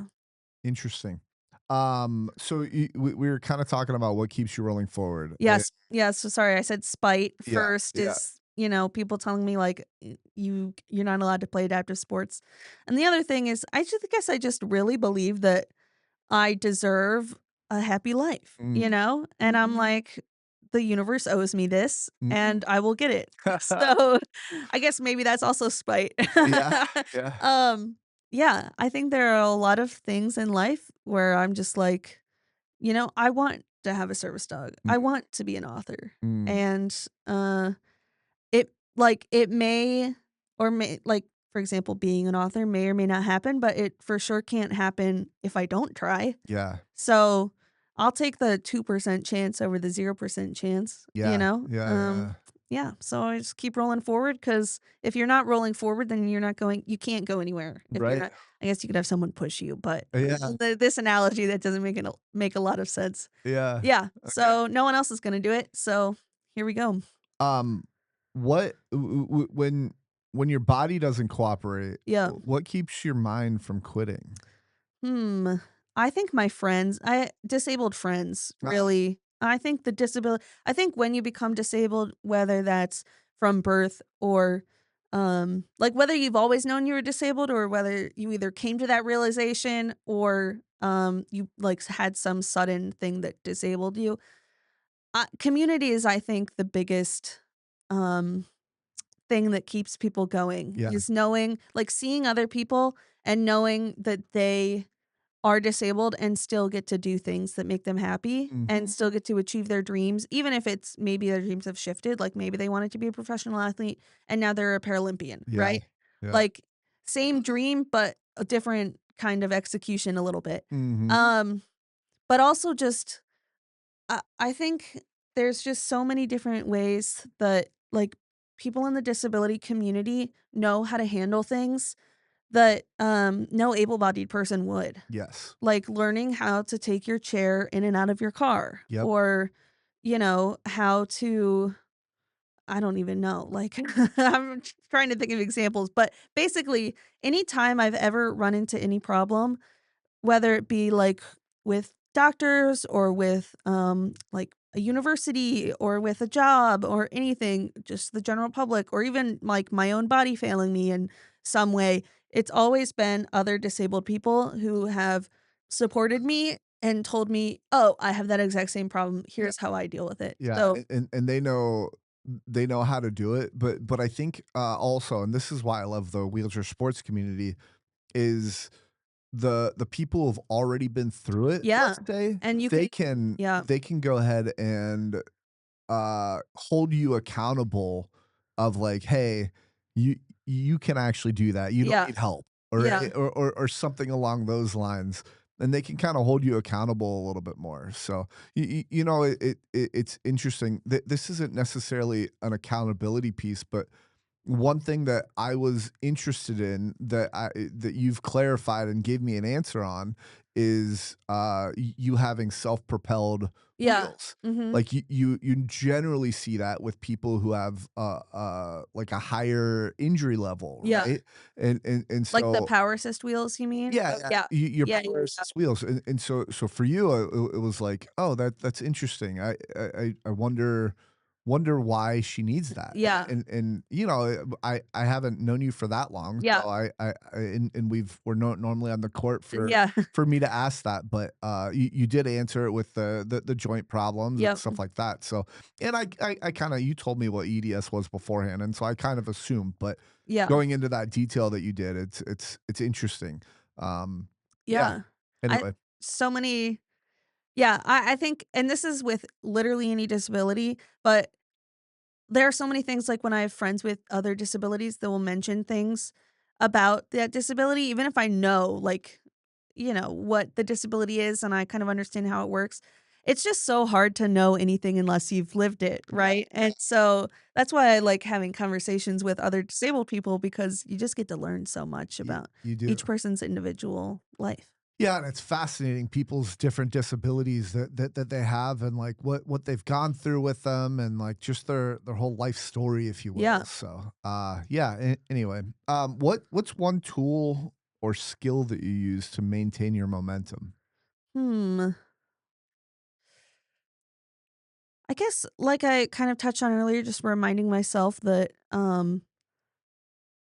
like no matter what, I deserve to have a happy, good life. Yeah. Um And I have such a supportive community, around me and, Mhm. like, my parents and my friends, Yeah. and so I consider myself so like, overall, I consider myself to have a very blessed life, Yeah. you know? And I think there are a lot of people who able-bodied people who get really surprised when I say that, like, you know how it goes, they'll be, like, so pitying, and they'll Yeah. say, like, "I'm so sorry this happened to you," right? Yeah. And, yeah, I'm sorry too, but overall, I know so many people who are in worse situations than I am, not even disability related, but like for example, people who have been kicked out of their house for being gay, like young Mhm. teenagers and like living on the streets.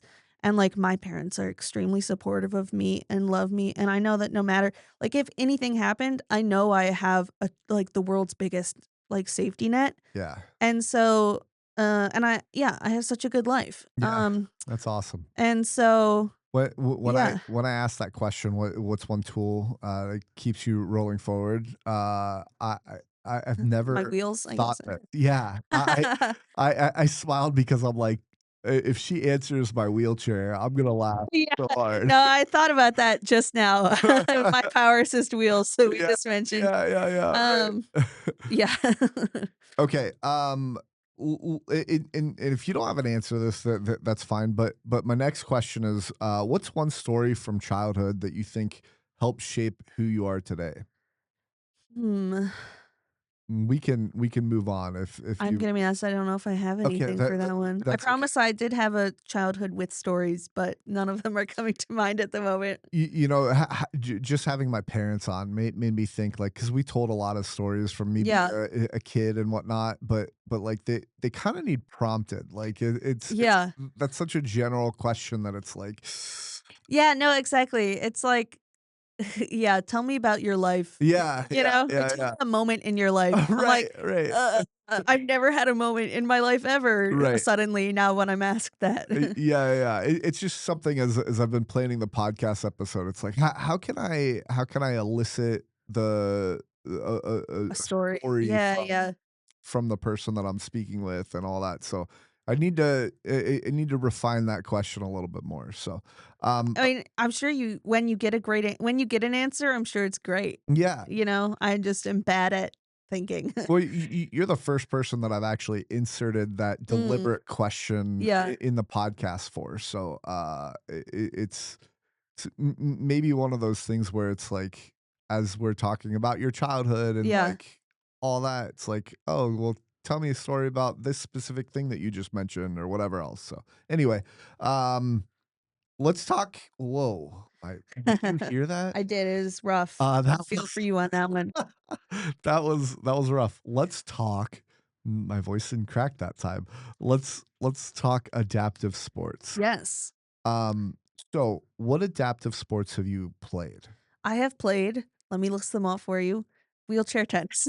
That Yes. is it, and you know what? I'm loving that that's the first one I went for Yeah, because I feel like it's very beginner friendly. yeah, yeah, Yeah, there are a lot of things. So I have looked into, the Bridge Adaptive. I know you were interviewed the yeah. Yep. founder, I don't remember if it was recently or not. Danny It was Meyer. I He looked at was it recently. I don't remember when the interview was. yeah, Danny Meyer was like episode 10 or something Oh, like that. nice. So Yeah, yeah.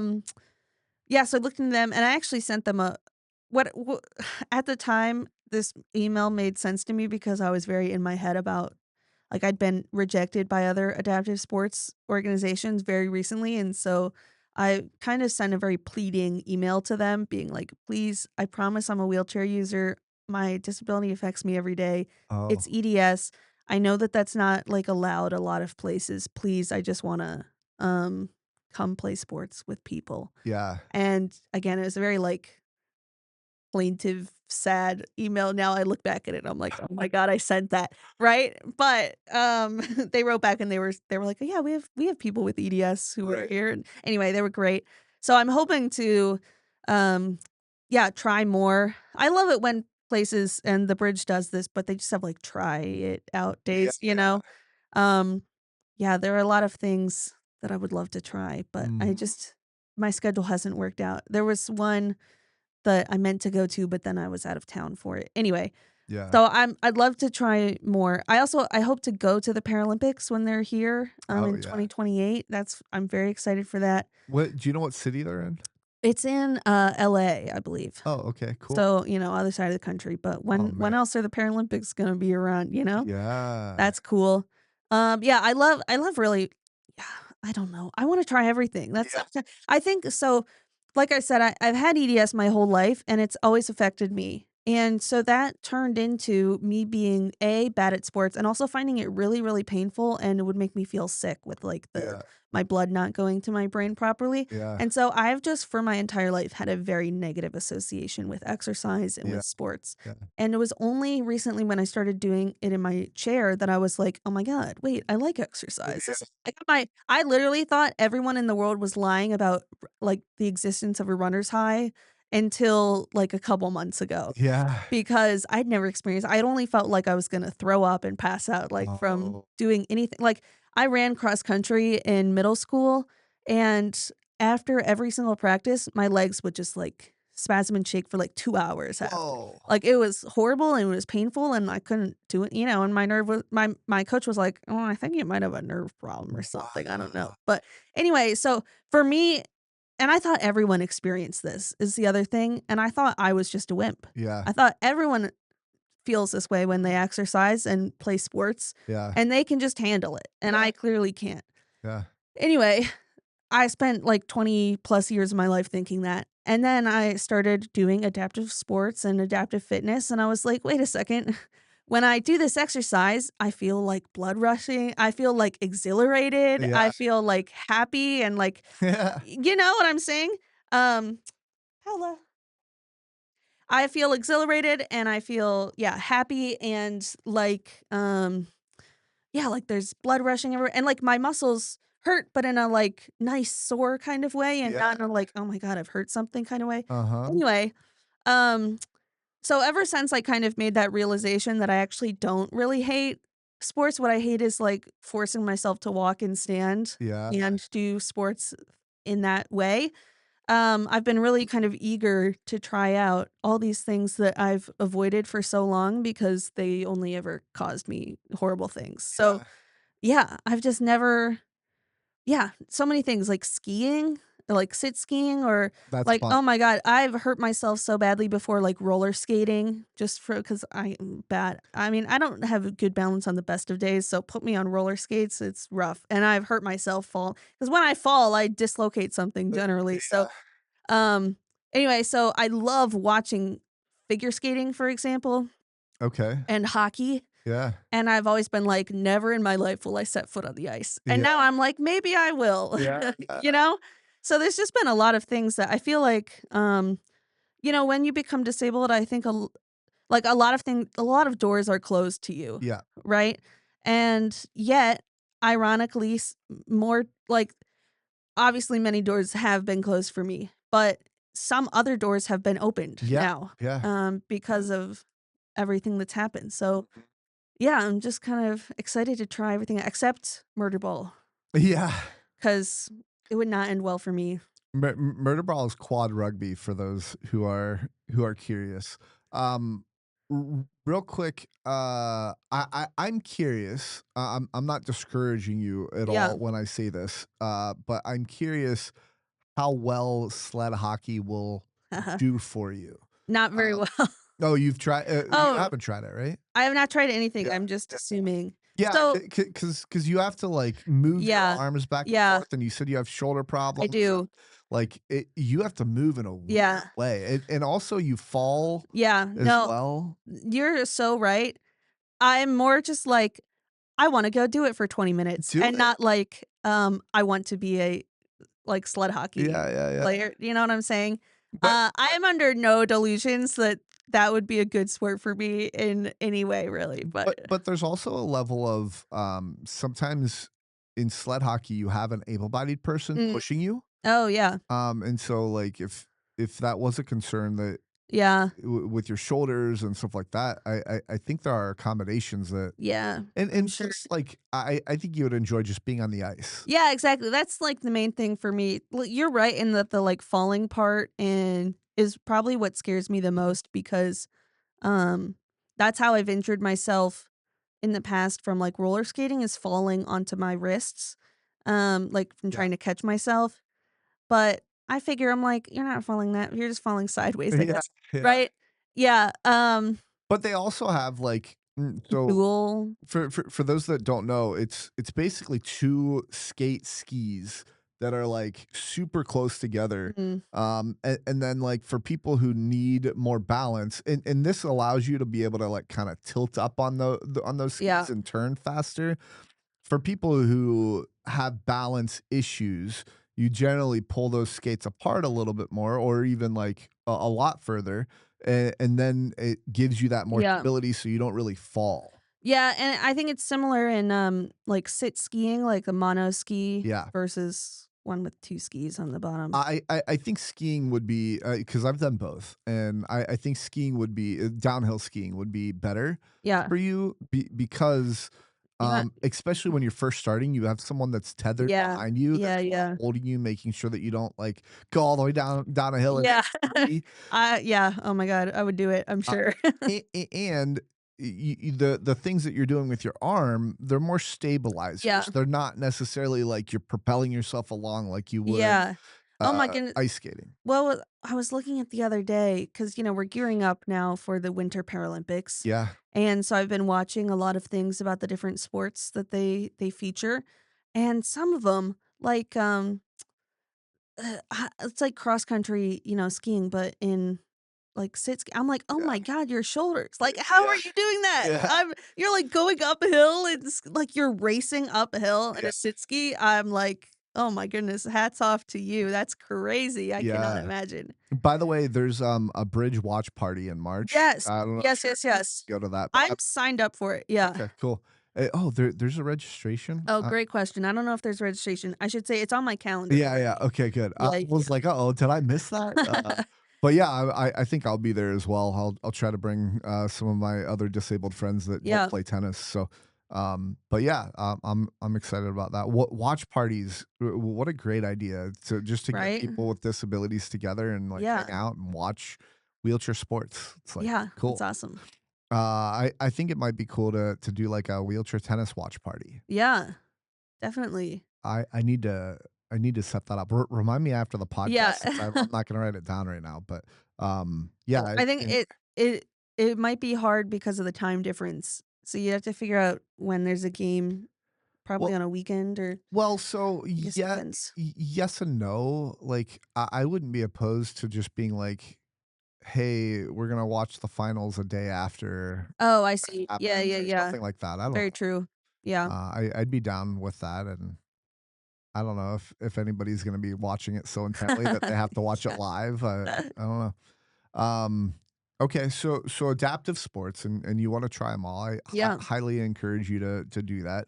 The Cincinnati Tennis Foundation with the bridge will do a try it day, later on in the year yeah. with pickleball, Oh, tennis, nice. hockey, Oh, and and basketball. so here's the when I was talking to the people over at the bridge who were awesome, they were talking about the flying pig, Yeah. like, thing, and And now they sponsor, like, hand cyclists. yep. And that one is one I'm not like, I really want to do it, but I know I couldn't, like, Uh, with my shoulders, uh, like a 10K, yeah, and, yeah. uh, I real in my life, I would love to try, like, an electric hand cycle, Yeah. so, like, similar, I guess, to my wheels currently, which I push myself, but it gives me a boost with everything. So here's my advice to you. If you wanna try something, go. Yeah, And the one of the cool things just with talking with Danny yeah. is like, I don't know, like, you listen to that full podcast or Not you the just full saw it? one, no, I Okay. just yeah. Well, so one of the things that he mentioned was something about, like, gaming Mm, for quads yeah, maybe? And, like, quads are people who can't don't have full function of their yeah, thumbs, let's say, and so, like, they've adapted it to be, like, for a wider span yeah, of people to be able to game. And so the reason why I say do it is because even if they don't have a solution for you yeah. right then and there, Danny is very like ingenuitive. Is that's not the right word, right? I know what you're saying, yeah, He's what's the word I'm looking for? Uh, he likes to think yeah, outside of the box on things, and if he doesn't have a solution for you in the yeah. moment, he's gonna push to figure it out. So, Yeah, it's it's pretty good to cool. know. Yeah, yeah, yeah. I actually I am a big video game player, and I have an adaptive controller that I use. Oh, you do? Yeah, Interesting. Is it do you play PC or I play console sorry, yeah, PC, yeah, okay, interesting. but I use the PS5, access controller is what it's called. So Ah, it's like a giant, it's like a big circle. Let me see if I can yeah, big circle and then a bunch of, like, things all around the outside. And you can swap out the kinds of buttons. So I have some that are, like, much easier for me to press, so they would go on my, like, worst fingers, and then there are some where I just have to, like, rest my palm over it, and I can press down like that. Because interesting. oftentimes if I, like my fingers will just go in any direction if I try and press down. Yeah. Um, yes, and then I have one for each hand, and so I kind of hover my hands like this, and then I have it so the joysticks are kind of under my wrist. So then I Oh, use my whole arm to move the joysticks as opposed to my thumbs, which will hurt if I just spend the whole time, like, gripping and, like, pushing like, even just doing this, if I do this for, like, 5 or 10 seconds, it will start getting it really annoying. hurts. Okay, Yeah, so I interesting. use my wrist as yeah. Wow. Okay. Yeah, so anyway, that's the moral of the story, and, by the way, anybody listening that is like, "Oh, I can't play this sport because of XYZ," like, reach out to me, and I wouldn't say I'm confident with being able to provide an adaptation, but, like, there's a lot of technology out there that Yeah. you might not have heard of, and, And that's why talking with other disabled people is so valuable. Like yeah. all of the, when you, especially like you get a wheelchair, and I don't know if you've experienced this because I don't know how long you've been using a wheelchair, if it was your whole life or what. But when I first got my wheelchair, they set it up for you very oddly. Yeah. Um, and they give you things that are kind of weird because you don't know what you need yet, and they don't really know what you need. And also, they're not wheelchair users, so they're whatever. Yep. But I've been able to kind of configure my chair to be very well for me because of talking with disabled people and them being like, "Oh, yeah, okay, get out this tool, start cranking this bit on your Yeah. and they just know so many things that I think even people kind of studied in the field sometimes Yeah. don't always know. Yep. So it's like that's why whenever I need an adaptation for a sport or whatever, I go to the community, Yeah. and usually someone else has had a similar problem or has some sort of idea on how to MacGyver like something. Yeah, 100%, and then there's the other thought of, like, you going to a rep to help customize your chair. Yeah, Well, they make profit off of the different accessories they're yeah. able to throw on your chair, and so, like, like, I have a very minimalist, like, for my next chair, I'm gonna get brakes, but I did not Yeah, want I'm kind brakes of for this impressed you chair. don't have brakes as Yeah, someone who uses one of mine is broken right now, it's just snapped, and of course, thank you, New Motion, probably gonna be like 8 weeks to fix it. yeah, Um, and I saw that you don't have any, and I was like, "Holy moly, he's yeah. really just free rolling around." The only time that I would probably use it is, yes, I guess if, like, we're hanging out on a hill, I Yeah. normally I turn my chair to the side, Mhm. but, I don't know, I think I just went with the general assumption that brakes I mean, they do, they fall apart, and they're just a pain Yeah. to maintenance on, and, I would agree with both of um, those things. if your tire is flatter, it doesn't work as well, like, if it has less air in it, and, the other thought was weight, which, I don't think they've evolved over the Yeah, years to where less they're clunky and super, yeah. yeah. And But then then because of that, the materials they make 'em, like, they're just plastic yeah, now, to yeah, make them lighter, but then they break so much easier, so yeah. yeah. But my friends will, perch up against the wall. Mm, Um, so they'll lean back like that and, like, pick their front wheels up, yeah. and their brakes will stop them from, like, rolling out, Yeah, keeping their yeah, chair yeah, from rolling yeah. out in front, and, like, those are moments where I'm like, "Okay, uh, Yeah, I'd use brakes now," but for, like, I think my last couple chairs have not had brakes, and yeah. they recently convinced me that, "Okay, I'll get I mean, brakes." you can always add them on after the fact. Yeah, and this chair actually came with brakes, Yeah, and you took them and off. I took them off immediately, Yeah. There's a lot of things they give you.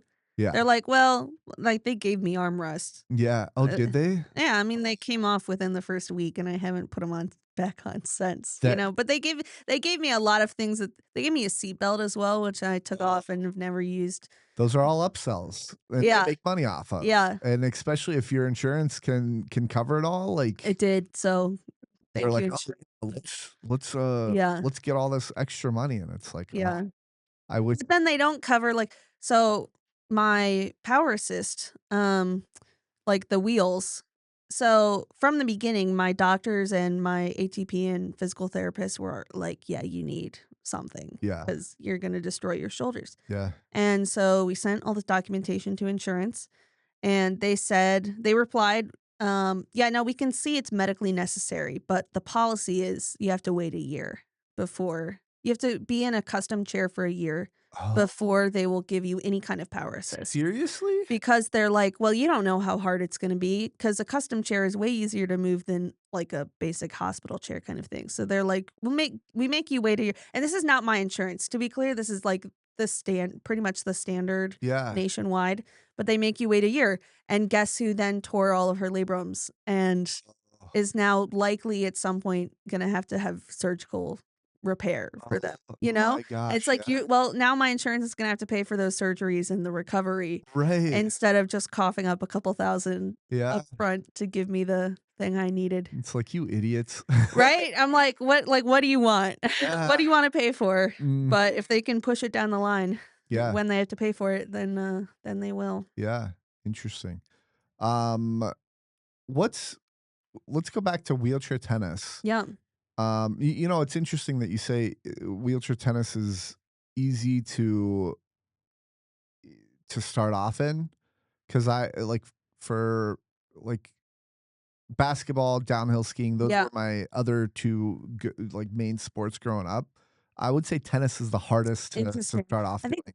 maybe for me, it just seems the most approachable. Yeah, Um, Skiing sounds hard because 'cause you'd be skiing. I'm yeah, like, "Oh, yeah, I yeah, don't know what that is." yeah. Never skied in my life, and I'd be out in the elements. Hmm. And I think basketball like, I've actually when I was more able-bodied, I played basketball, Yeah, for many years, actually.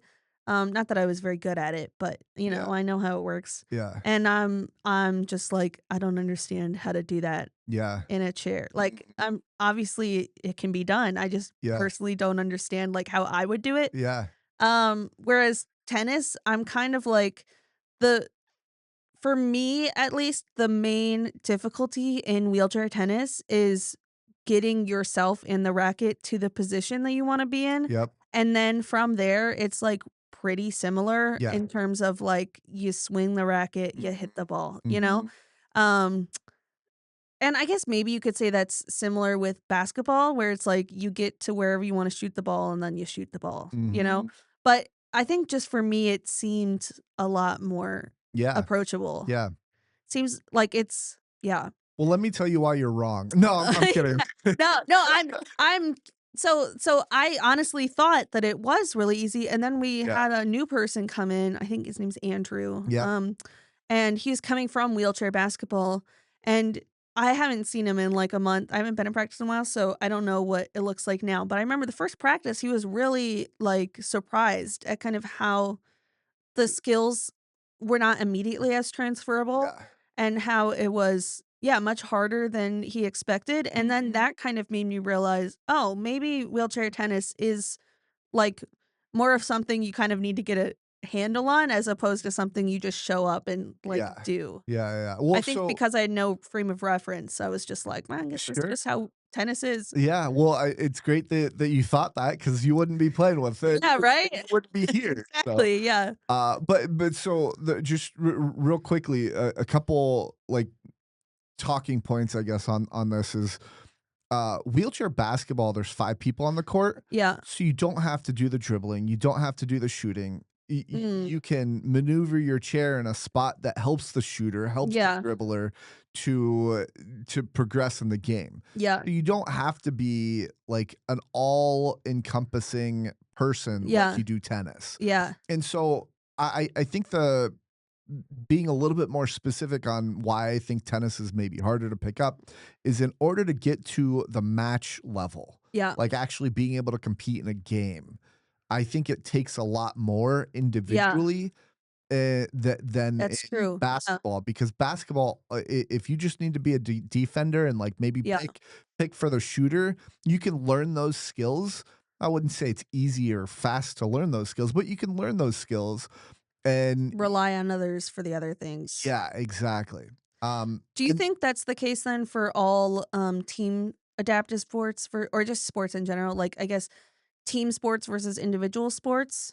um, no, not necessarily. It's ironic that I'm mentioning this, but I think soccer is like an able-bodied sport that I think you need to be Yeah. a good dribbler, Yeah, yeah. good like you need to be able to defend well and offend well and all that. Yeah. Because a lot of times you're just going one-on-one against Yeah. whoever's guarding you or whoever, you're guarding. So I don't know that's true across the board. But then let me go to skiing real quick.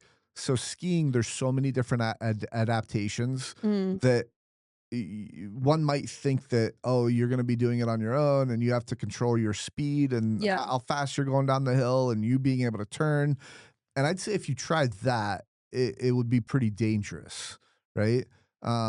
But there's people that have ropes that hold Yeah. on to you as you go down, and really, you can just go straight down the hill and not really even worry about Yeah, anything, like a so roller coaster. yeah, yeah, yeah. Sounds fun. Exactly. Yeah, it's just like a roller coaster, and they'll help you control your speed, and obviously, I think a little bit of steering. I've never actually been tethered before like that, but um, Yeah, no, I've been watching videos and I know, like you said, there's so many different, yeah, like, levels kind yeah, of adaptations, for skiing in a way that you're right, that tennis doesn't have. Tennis is yeah. like basically, it's like you're either there or you're not. Mhm. And obviously there's some things like wrapping the, racket around your hand, for example, Yeah, like some players do.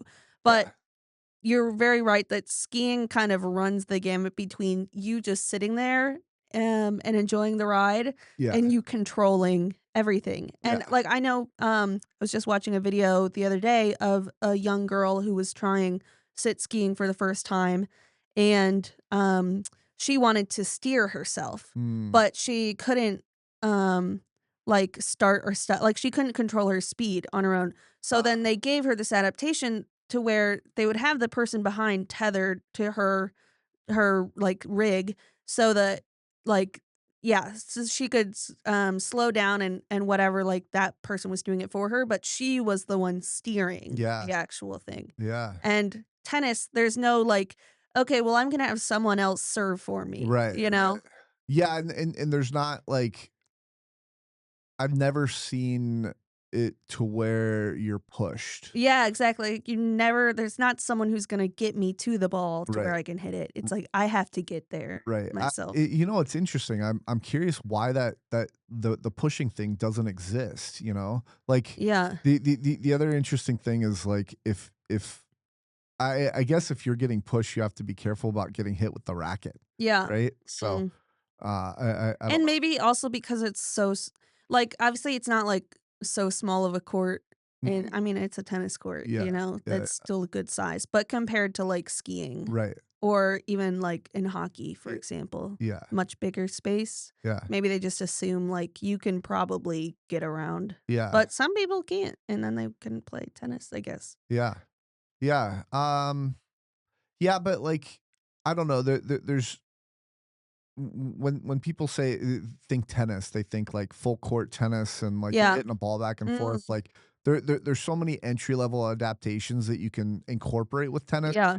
Like we've never like you've never been to a practice where we're actually hitting the ball back and forth over the net necessarily, Yeah. right? So it's one of those things where you can adapt to the Yeah. level.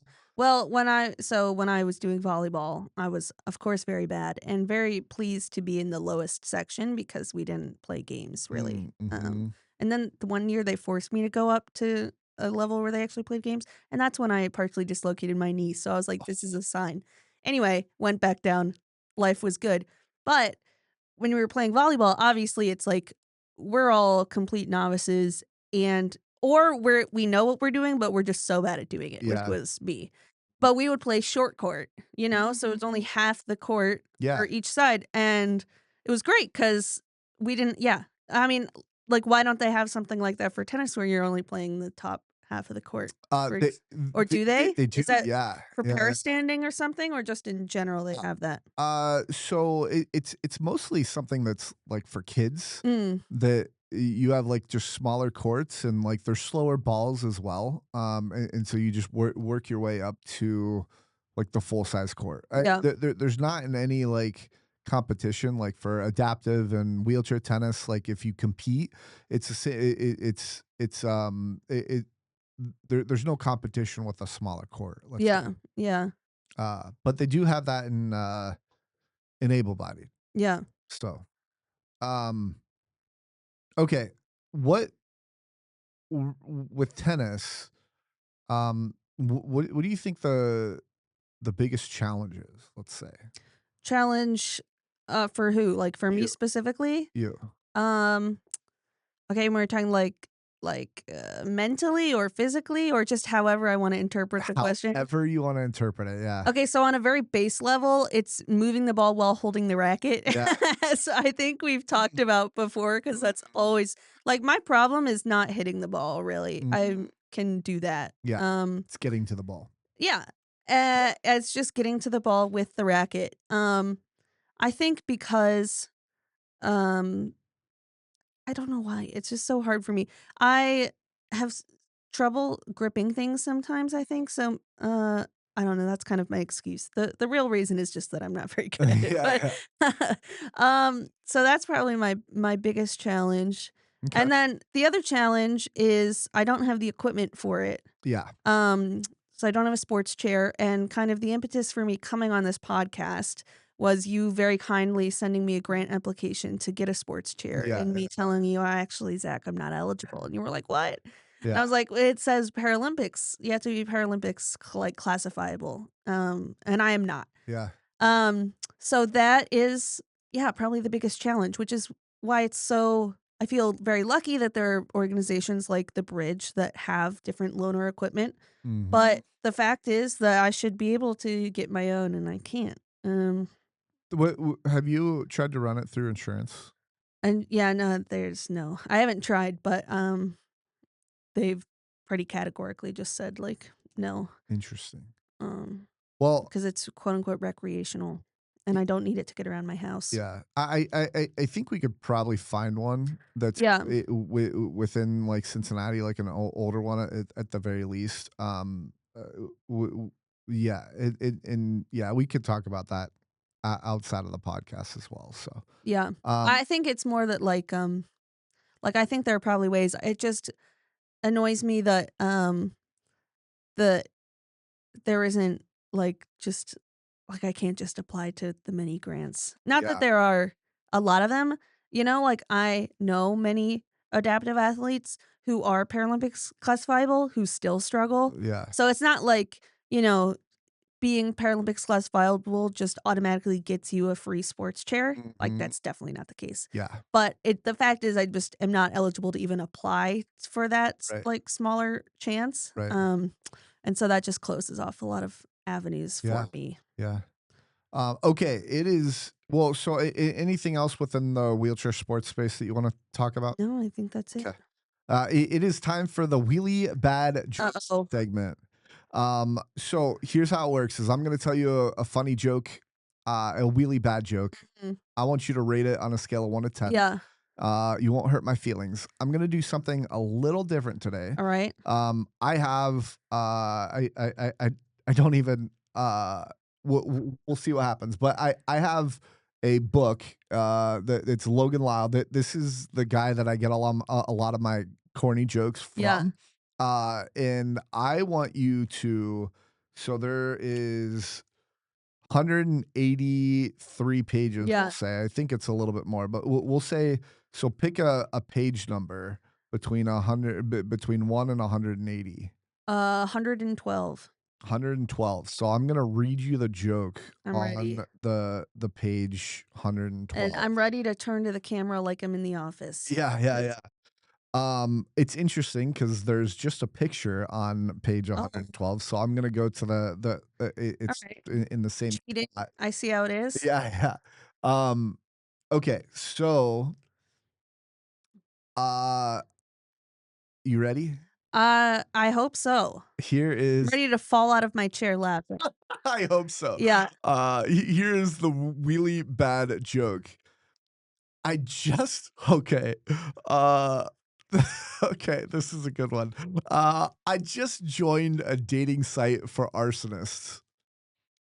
They sent me a lot of matches. Okay, so immediately I'm just gonna say we talked before the podcast about your wheelie bad jokes, and I said that I think dad jokes and bad jokes in general are much more enjoyable for the person telling them than Yeah, for the person receiving them. And you're really proving me right. You're like delighted at your horrible joke.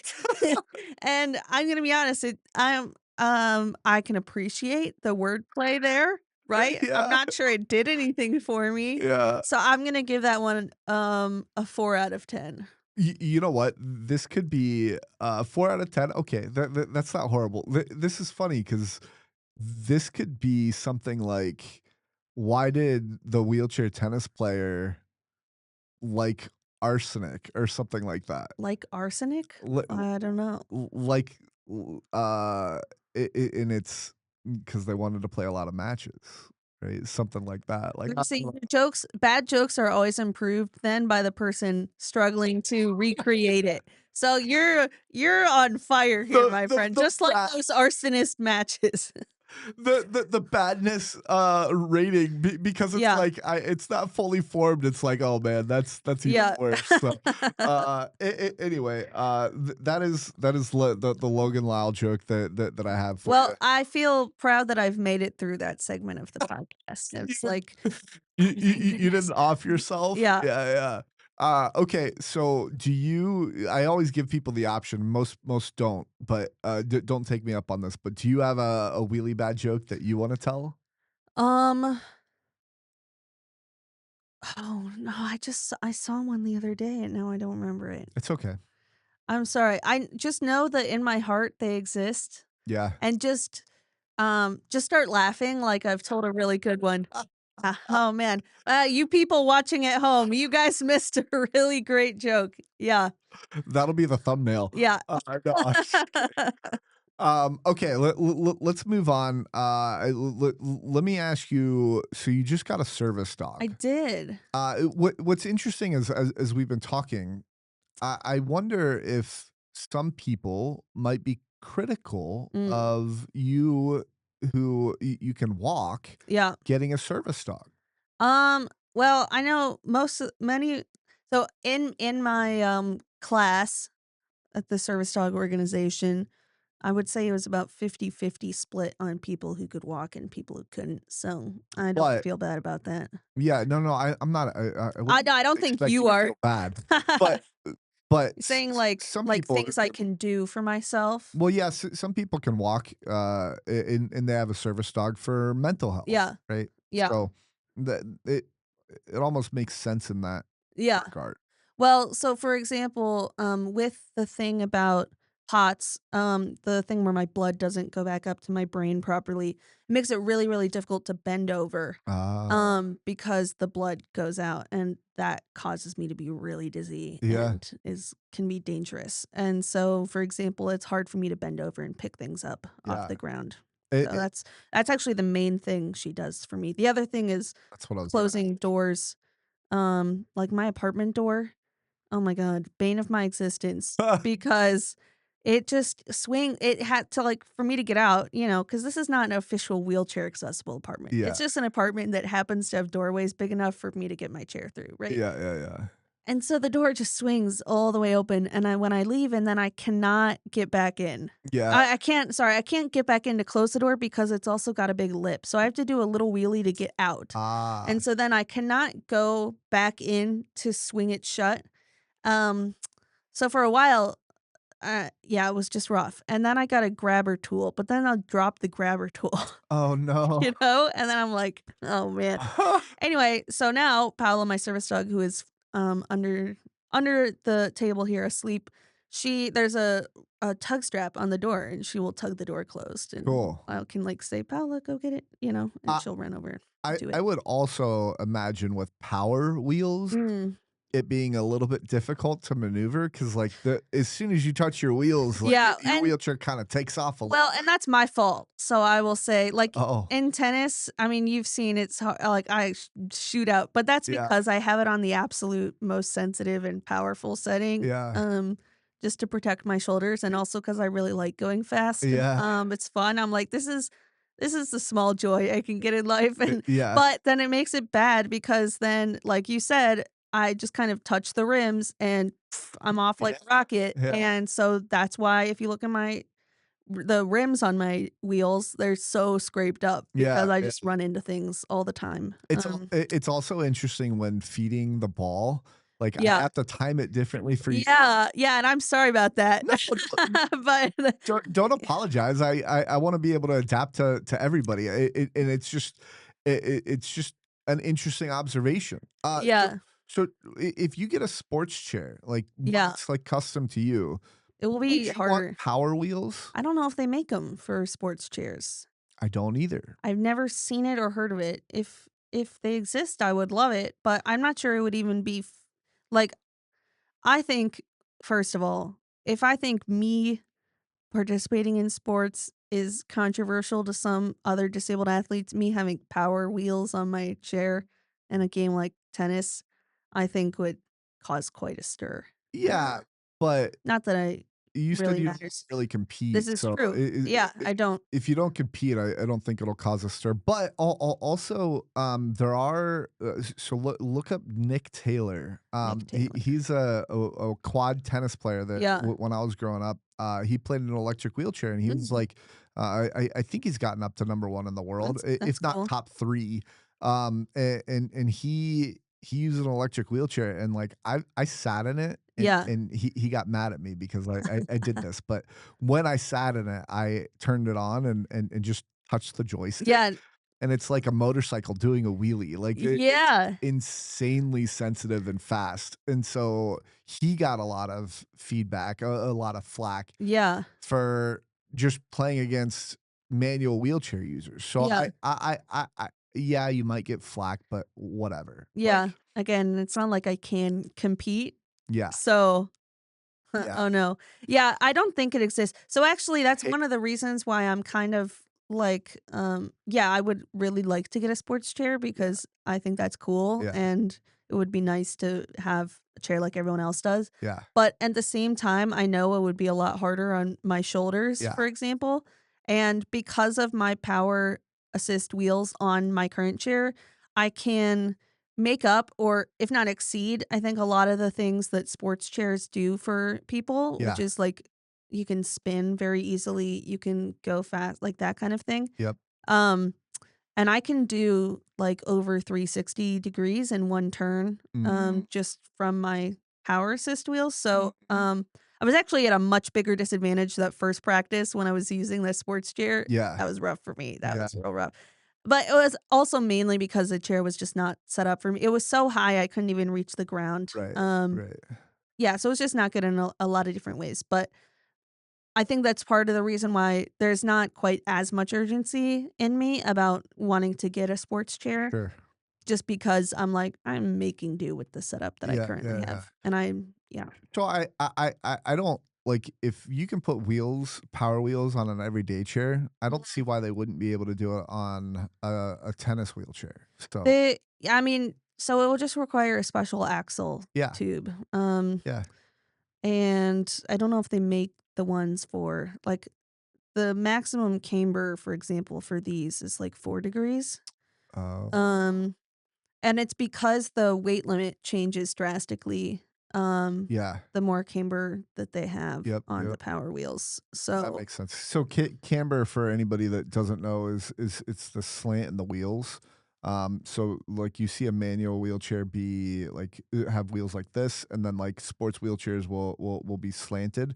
That just helps you turn a lot faster. So So here's something funny is when I was talking with my coworkers the other day and they were like, "Ellie, what are you doing this weekend?" I said, "Oh, I'm actually going on a podcast." They were very impressed with me. Thank you, Zach. yeah, And they were like, "What about?" And so then I got into this whole thing and of course, able-bodied people actually are often the most supportive of me in adaptive sports because they're like, "Wait, why the heck can't you whatever." yeah, But I was talking about how I can't get a sports wheelchair and they were like, I was like, do you know what those look like?" And they're like, "No." I'm like, "Actually, I think you do. Do you know those chairs that look like this?" They're like, "Oh, yeah, I know yeah, exactly what" so yeah, they look fun.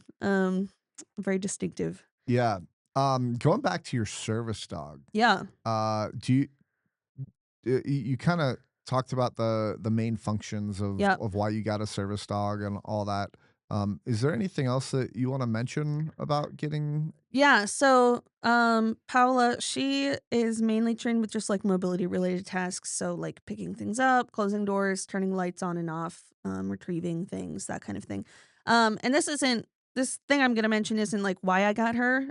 She's actually not technically trained in that, although I can train her on my own, with the approval of the organization, Canine Companions. But because of kind of a lot of adverse medical experiences I've been diagnosed with PTSD, Oh, and so she's really helpful, like, with that, I would okay. say. So and it's pretty, treatment resistant, Yeah. so the only thing that's helped this has been many years, but, like, I have to do ketamine infusions for it. Whoa. Yeah. You have to do ketamine Yeah, which infusions is for. pretty wild trip, let me tell you. Yeah. How often do you do those? About once a month. Whoa. And so in the beginning, when I started treatment, it was a couple times a week, and Yeah. then you space it out. And that helps with Yeah. your PTSD. Mhm. Interesting. I think of it like how it feels to me. So it's not really that pleasant in the moment, I will say.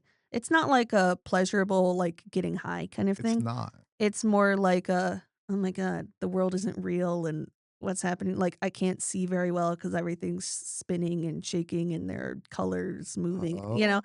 And so it's kind of distressing because I will it's the dose is high enough to where I'm totally out of it, but not high enough to where I don't know where I am or what I'm doing or anything about me, Mm. but it's high enough that I don't have an intrinsic emotional connection to any of those things. Mm. So I'll get scared and then I'll be like, "It's okay, Ellie." Like, I'll remind myself, like, "Your dad is outside in the waiting room." And then I'll Right. be like, "I don't that man is supposed to be my dad, but I don't feel anything when I think about him." You know? Whoa. Like, I'll be like, "His face is familiar to me." Like, I know that face, but I don't remember. Like, I don't feel like he's my dad, you know? It's, Yeah. like, very odd. Anyway, so it really kind of I feel like it wipes my brain. It's kind of like a good spring cleaning almost. Yeah. So it's not always pleasant in the moment, but then afterwards, it By the has, way, like, lasting effects. for anybody that's doubting, this is legal Yes, dosing. sorry, to be clear, this is in a hospital that this happens, and it's Yes. prescribed by my medical team. It's under the care of nurses. I'm monitored the whole time. Yeah. Um, it's I well studied. I'm not just making this up. Yeah, Um, I've seen, like, people yeah. doing that as well. Well, and It's I fascinating. will say I deliberately went to the hospital clinic to do it. There are, like, private clinics that you can do it with. Yeah. And I was like, "No, I'm gonna do this." Like, I there the to be clear, the private clinics are above board. Like, this Mhm. is all legal and everything, but I was like, "I'm gonna do it through the hospital." Yeah. Because I actually have a lot of issues, like, with IVs, for example, Oh, so they have to use special machines to place an IV because my veins are fragile because w of the connective tissue disorder. So they'll place an IV and it will blow, okay. if they try and, like, flush the line or anything. Anyway, so I don't even know if I could have gone to the private clinics Yeah, anyway because they have to call the ER nurse with the ultrasound. They're yeah, called, like, the PIC team, vascular access people yeah. to come and do it, but And so when you do it, you're in a room, yeah. and are you laying down the whole I'm in a time, or recliner actually, which is okay, pretty nice, okay. and they give you a blanket, and so I put on music, and I put on it's the same song every time, like Oh, a class this is my choice, to be clear, you can do whatever you want, but yeah, it's the same song every time, and it's like a soft piano music, okay. and, yeah, and so it just plays on repeat for about 40 minutes, Oh, or about so an hour. that's all it takes is 45 minutes to an hour. Yeah. You Interesting. have to be there for a lot longer Yeah. because they have to monitor you. And then it's always more time for me in the beginning because they have to call the people up from another floor of the hospital to come place the IV for me. Oh. Um, yeah. And then I'm not allowed to, like, drive for the rest of the day or, like, make important decisions, you know? But, it wears off very quickly. Yeah, It just makes you feel kind of yucky sometimes for the yeah. rest of the day, but Ah. that's the other thing. So my other options, when I saw the psychiatrist, I went and saw, like, the head of interventional psychiatry at, like, the whole hospital system, Mm. and he was like, "Here are your options. Number 1, we zap your brain and induce a seizure," Whoa. which is like electroconvulsive therapy, basically, which is just as scary as it sounds, and he Yeah. was like, "Now that one is probably the most effective, but you might have a good bit of memory loss." Or What? yeah. I was like, "Okay." Or you can do ketamine, which, yeah, uh, which is very intense, um, but short acting. So if you have any adverse reactions, you can stop them quickly. you Interesting. know? Like, it will wear off. I will come back to myself pretty fully within, like, 30 minutes, Okay. and then but then you just have to wait around for a little while after that, but I was, like, memory loss, like, then I went and read about it, and I was coming across people stories of the people who are like, "I cannot remember the last year of my life. I can't remember my dad passing away," you Wha know? Because literally what they do is they zap your brain. What? I'm sorry, there's to be clear, it's a lot more scientific than that, and Yeah. this has been studied. This is not like a lobotomy or anything. Yeah. Um We're not medical doctors yeah, don't take giving anything advice. I say, and I will say I also know it's been very, very helpful for many people, and that's why they continue to offer it. Yeah. Um, but it freaks me out. Yeah. So I was like I'd had ketamine before actually in the ER when they reset my ankle, for example. Oh, And that one they gave me a much higher dose, so it was but I was like, I've done ketamine before. yeah. Again, sounds very odd to say that. Legally. Yeah, I've been around the block. No, I have been in the ER when they've administered ketamine. Yeah. Um, they were trying to give me fentanyl, but they couldn't place the yeah. Whoa. They're trying to give me So fentanyl up my nose. I was like, wha "This is" I never knew fentanyl could be given up my nose. This is in the ambulance. so Anyway. so when they give you the IV, Yeah. do they take it out as soon as they administer it? No, so Or are it's they an keeping it? infusion. Oh, it's an infusion. Yeah, sorry, it's not like an injection, it's an infusion. Oh, Yeah. if you just did, like, I don't know, like, randomly, you did a dose of ketamine, Yeah. it sounds like it doesn't last the 45 minutes to an hour then? Probably not. I don't know. Interesting. I'm a bad person to ask. I've never done it outside of this Sure, setting, sure. so I don't know. I just know that, yeah, it hits your bloodstream and is, like, metabolized pretty quickly. Mm, So they give me a certain amount and it drips into the IV over 40 minutes and then takes a little while to wear off after that, but then, like, I'm wow. fully back to myself. And, Wow. like, during the infusion, again, like I said, I still know things. I know I'm in the hospital getting an infusion. Yeah, The nurse will come in and be like, "Ellie, you all good?" And I will have the wherewithal enough to, like, give him a thumbs up and yeah. stuff, you know?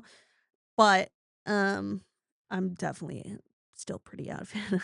It's interesting 'cause you were mentioning, like, you know it's your father out there, but it's Yeah. you It's get a really bit of a disconnect, and yeah.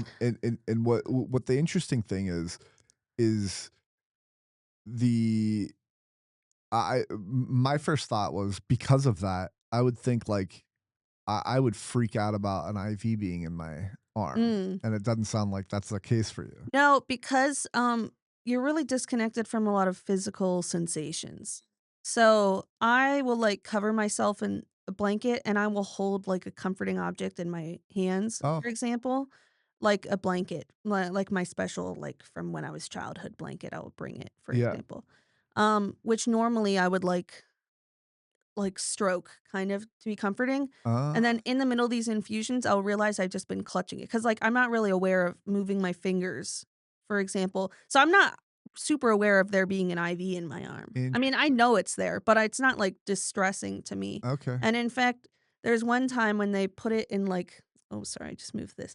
Put it right in the crook of my elbow, Mhm. and then I had my arm bent 'cause this is the only vein they could find. I was like, "If you put it there, it's not gonna like, it's gonna get crooked," Yeah. which would stop things being able to go through. But this was kind of their only option because they couldn't find another vein. Oh, So they were like they put it there, and then the the infusion would keep pausing in the middle because the pump would sense that the line had been blocked, and uh, so it couldn't pump the liquid through. And so then it would start beeping and alarming, and so then the nurses would run in, and then they'd realize it was just, like, my arm. But then they'd be telling me, like, "Ellie, like, can't bend your ar like, straighten it." But then I'm so out of it that I'm looking, and it's like there's this guy, Joe, who is very nice, but he's, like, doing this motion at me, and I'm like, "Yeah, you're" Right. in my head, I'm like, "Yeah, you're really strong, Joe, like, good" like, I thought he was, like, showing me his muscles, you know?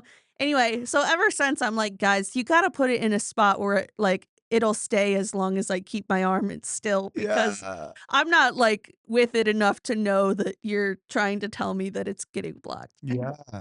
Wow, that's interesting. I don't think I've met anybody that does, ketamine like that. Yeah. Hmm.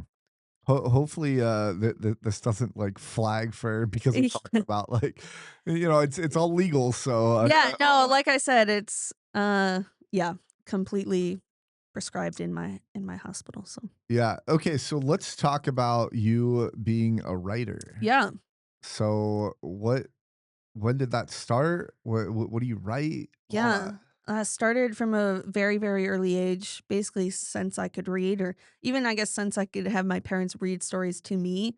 Mm, It's just yeah, it became my joy. I grew up with 3 brothers, and all the kids in the neighborhood were also all boys, and so they would go outside in the summers and just play, and I would sit with a stack of library books and just read, and it was like that was my happy place, and they were off in their little happy place, you know? interesting. And so then, kind of like that natural jump in my brain was, I want to write stories too. And so I would write them in notebooks. And looking back now, I'm like, oh my God. But I guess, Uh, like, 9-year-old Ellie was like, this is really good. um, yeah. And I kind of lost that. No, that's a lie. I didn't lose the. I just always been writing. I think because often when I read, I get like, there are moments when you get such a really strong emotional reaction mm, when you're reading a book, and mm, it just touches you, and there are moments that I'm like, I've read that book, and I can remember years and years later, like, how it felt reading that line, and mm, I can picture that emotion, and so my goal has always been to like, when I write a book, I often it does not start with a particular, like, fun idea. mm, It starts with me thinking of a moment that, is, like, very emotionally impactful and thinking, "I want to write up to this moment so that the reader gets that emotional impact and feels that way when they read this." And interesting. so then I kind of build the story around how do I get to that moment and how do Yeah. I engineer it so that the reader feels that way about these characters so that they then feel how I've imagined it when they read this part. Cool. What genre would you say you write? I really love, like, fantasy and sci-fi, to be Okay. honest. Yeah, Yeah. me too. I Yeah. love fantasy and sci-fi. What's, any genre to that or I'm generally more of, like, a high fantasy kind of person, so I I don't know generally what that is. Oh, yeah, don't worry, I'm about to explain. Okay. So there's kinds of fantasy where it's like, this is the real world, but some magical elements. For example, Harry Potter. Yeah. And then there are some where it's like, this is a fully different world, and Mm, there's nothing that's like our world, like Game of Thrones. yeah. I lean more towards I love world building, Yeah. just creating this whole universe, and, Uh-huh. like, I love the really minute details, like coming up with fake religions and languages. I studied Spanish and Arabic in college, and so I really love coming up with different languages. I like coming up with the politics of, like, these different worlds.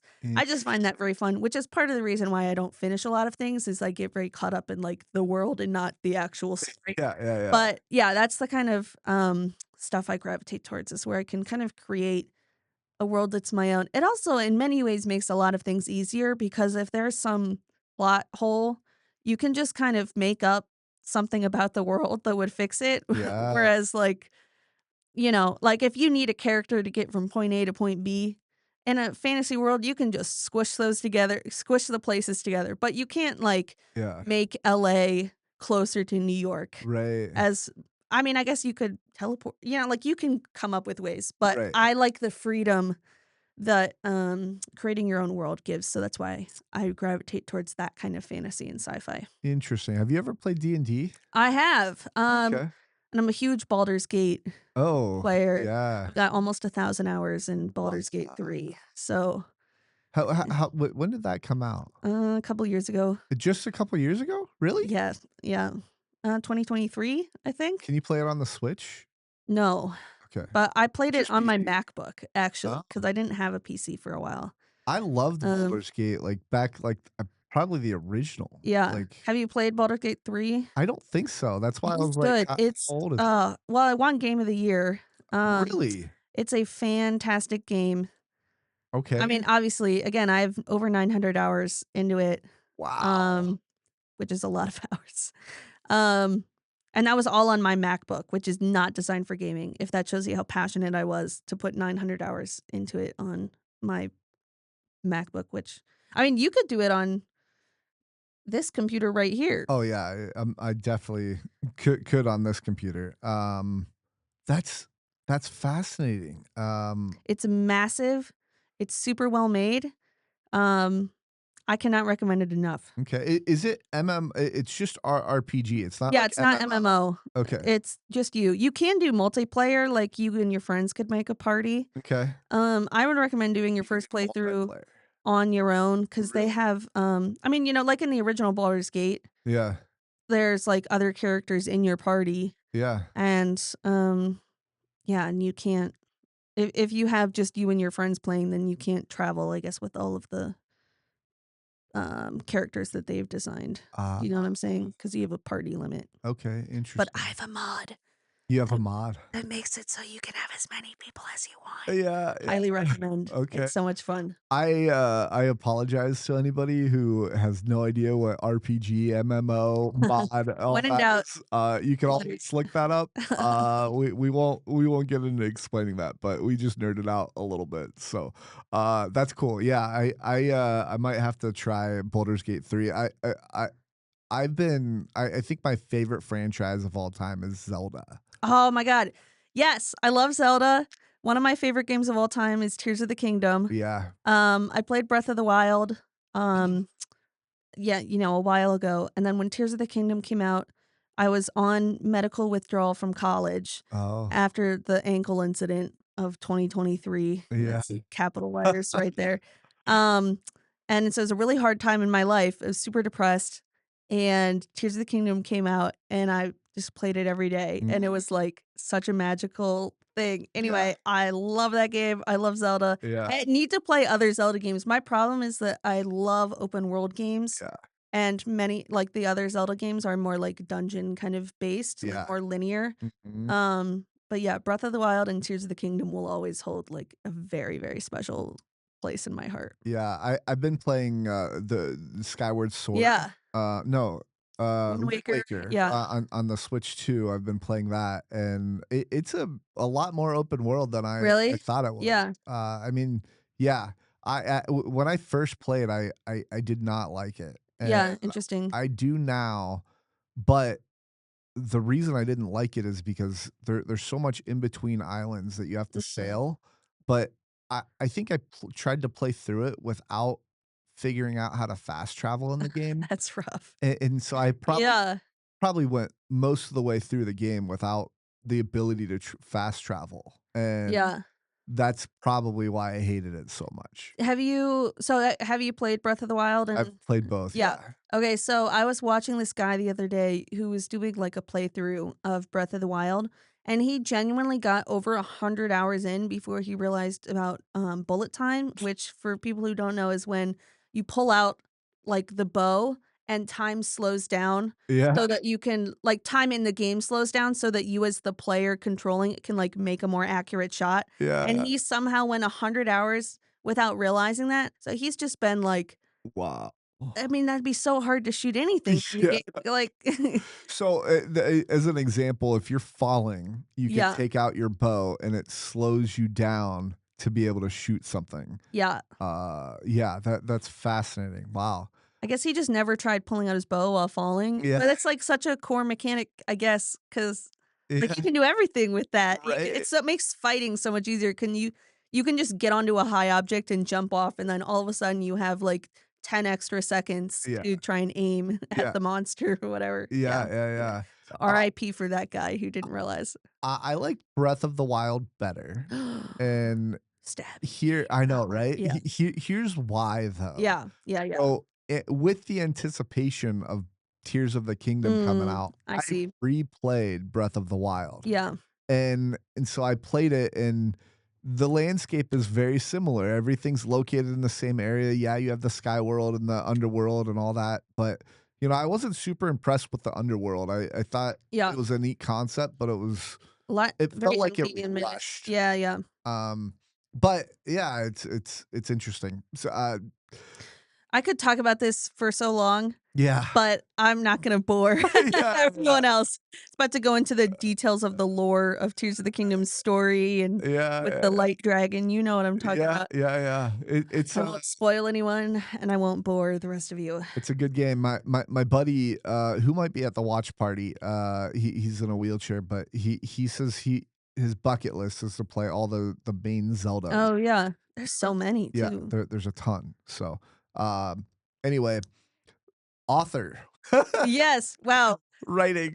Yeah, yeah, We yeah. went on a little bit of So a many tangent. tangents. I'm fine with that. Cooking. That's yeah. Yeah, we've kinda let That author. Yes. that's kinda I enjoy that with, like, the podcast. Like, I don't wanna just go in a linear, Yeah, pattern to the conversation. Like, I'm good with tangents and all that. yeah.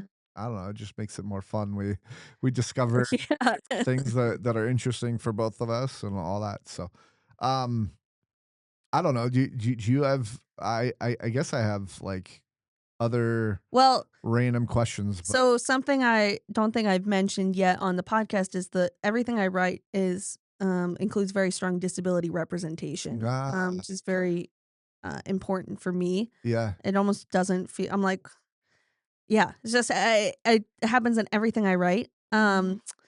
And my literary agent is disabled herself, Ah, and cool. she specifically looks for disabled authors Yeah, to champion. cool. So that's very cool. So it sounds like you haven't published a book yet, Mhm. right? Yeah, so here's how, like, the whole publishing process works. So first you have to write a book, Mm, obviously pretty important. You have to do a lot of polishing, and then you have to yeah. essentially, it's like cold calling, um, except, I guess in email form these days. But, you have to send out your manuscript to Mhm. many, many different agents and include, like, a pitch. You have to include a letter to each agent saying, "Here's who I am. Here's what the book is about. Um, here's why you should represent me." Yeah, Um, and it's very hard to do that. yeah. For Yeah, and yeah, so the odds of success of getting an agent. So this is after you've written the book, to be clear. Mhm. The odds of after writing a book of getting a literary agent is like in the 1 in like 2,000 Whoa, thing. It's like very difficult. wow. Um so I was very pleased to have gotten a literary agent. So then the literary agent's job is to first do further editing with you Yeah. on your manuscript. And then their job is to shop the book around to all the different publishing companies. Mhm, And you sell it specifically to different editors at different publishing companies. So mhm. someone at Penguin Random House or whatever will say, "Yes, I want this book." And then they will convince their like acquisitions department to pay for it. Mm, So then you would get a contract, and then the literary agent gets a cut because they mhm. made the deal, and then the book is published. But Interesting. yeah, so I am pretty close because once you have a literary agent, you're much, much closer to getting published. Mhm. Um, so I did a lot of revisions, in the fall with my literary agent, and then she's planning on going on submission, which is where she will go and submit, the book to many different editors. She's already been meeting with the editors Yeah, and saying, "I've got this book coming up with this here's who she is, here's what the book is about, here's why you should go with her, blah, blah, blah." And cool, then, yeah, next month, I believe, is when she'll officially do it. cool. Yeah, so it's kind of interesting process. Um, yeah, but I'm excited and I like doing it, and I feel very lucky to have found an agent who understands um what it's like to be disabled and Yeah, kind of how to navigate that and how to she actually is like a beta reader for other people about disability. So yeah, beta reading is like she will read over the book that's someone else's book who will they'll submit it to her and be like, "Hey, can you beta read for this? I'll pay you whatever." And she will read it over and be like, "Okay, well, like this is kind of a microaggression about disabled people. This is a stereotype. Here's a way that you could kind of alter this to make it more empowering," or like that kind of thing. yeah, yeah, yeah. Yeah, so she understands a lot and she's understands the industry as well. So, So Kendra Herber, she's a pair standing yeah. tennis player. Do you know who that is? No. Okay, she was on my podcast. She's here in Cincinnati, but she calls it a sensitivity Yeah, reader. very similar. Yeah, so that's basically what she does. Interesting. My agent as well. Okay. Yeah. I don't I mean it makes sense that that exists, but I didn't know. Yeah. Yeah, I don't I know. would much rather someone point out things to me early on than Yeah. have the book be published and then have people be like, "Actually, this is pretty hurtful," you know? Yeah, so I'm glad people like that exist nowadays. Yeah. It might even be cool to like one of the cool things on my podcast that I've had happen is like there's just different disagreements that I Mm, have with people about disability. yeah, Like I don't know, just like the discussion about Paralympics and yeah, stuff like that. That like it's like an agree to disagree kind of thing. yeah. So Um, in fact, like, so my agent gave me a bunch of suggested revisions, and many of them were like, "Here's where I think you can change this because this is like ableist language," for example, and but it's still up to me. So most of those suggested edits I accepted, but one mm, of them I talked with other disabled people, including people who I have a friend who has a master's degree in disability studies, for example. So I yeah, talked with them and I was like, here's why I chose this word. yeah, And like, here's the context of the story. Anyway, and so I ultimately, like, we had to agree to disagree. And because it's my book, yeah. what I say goes. And so that Interesting. particular moment, um, yeah, stayed as I originally wrote it. Huh. Okay.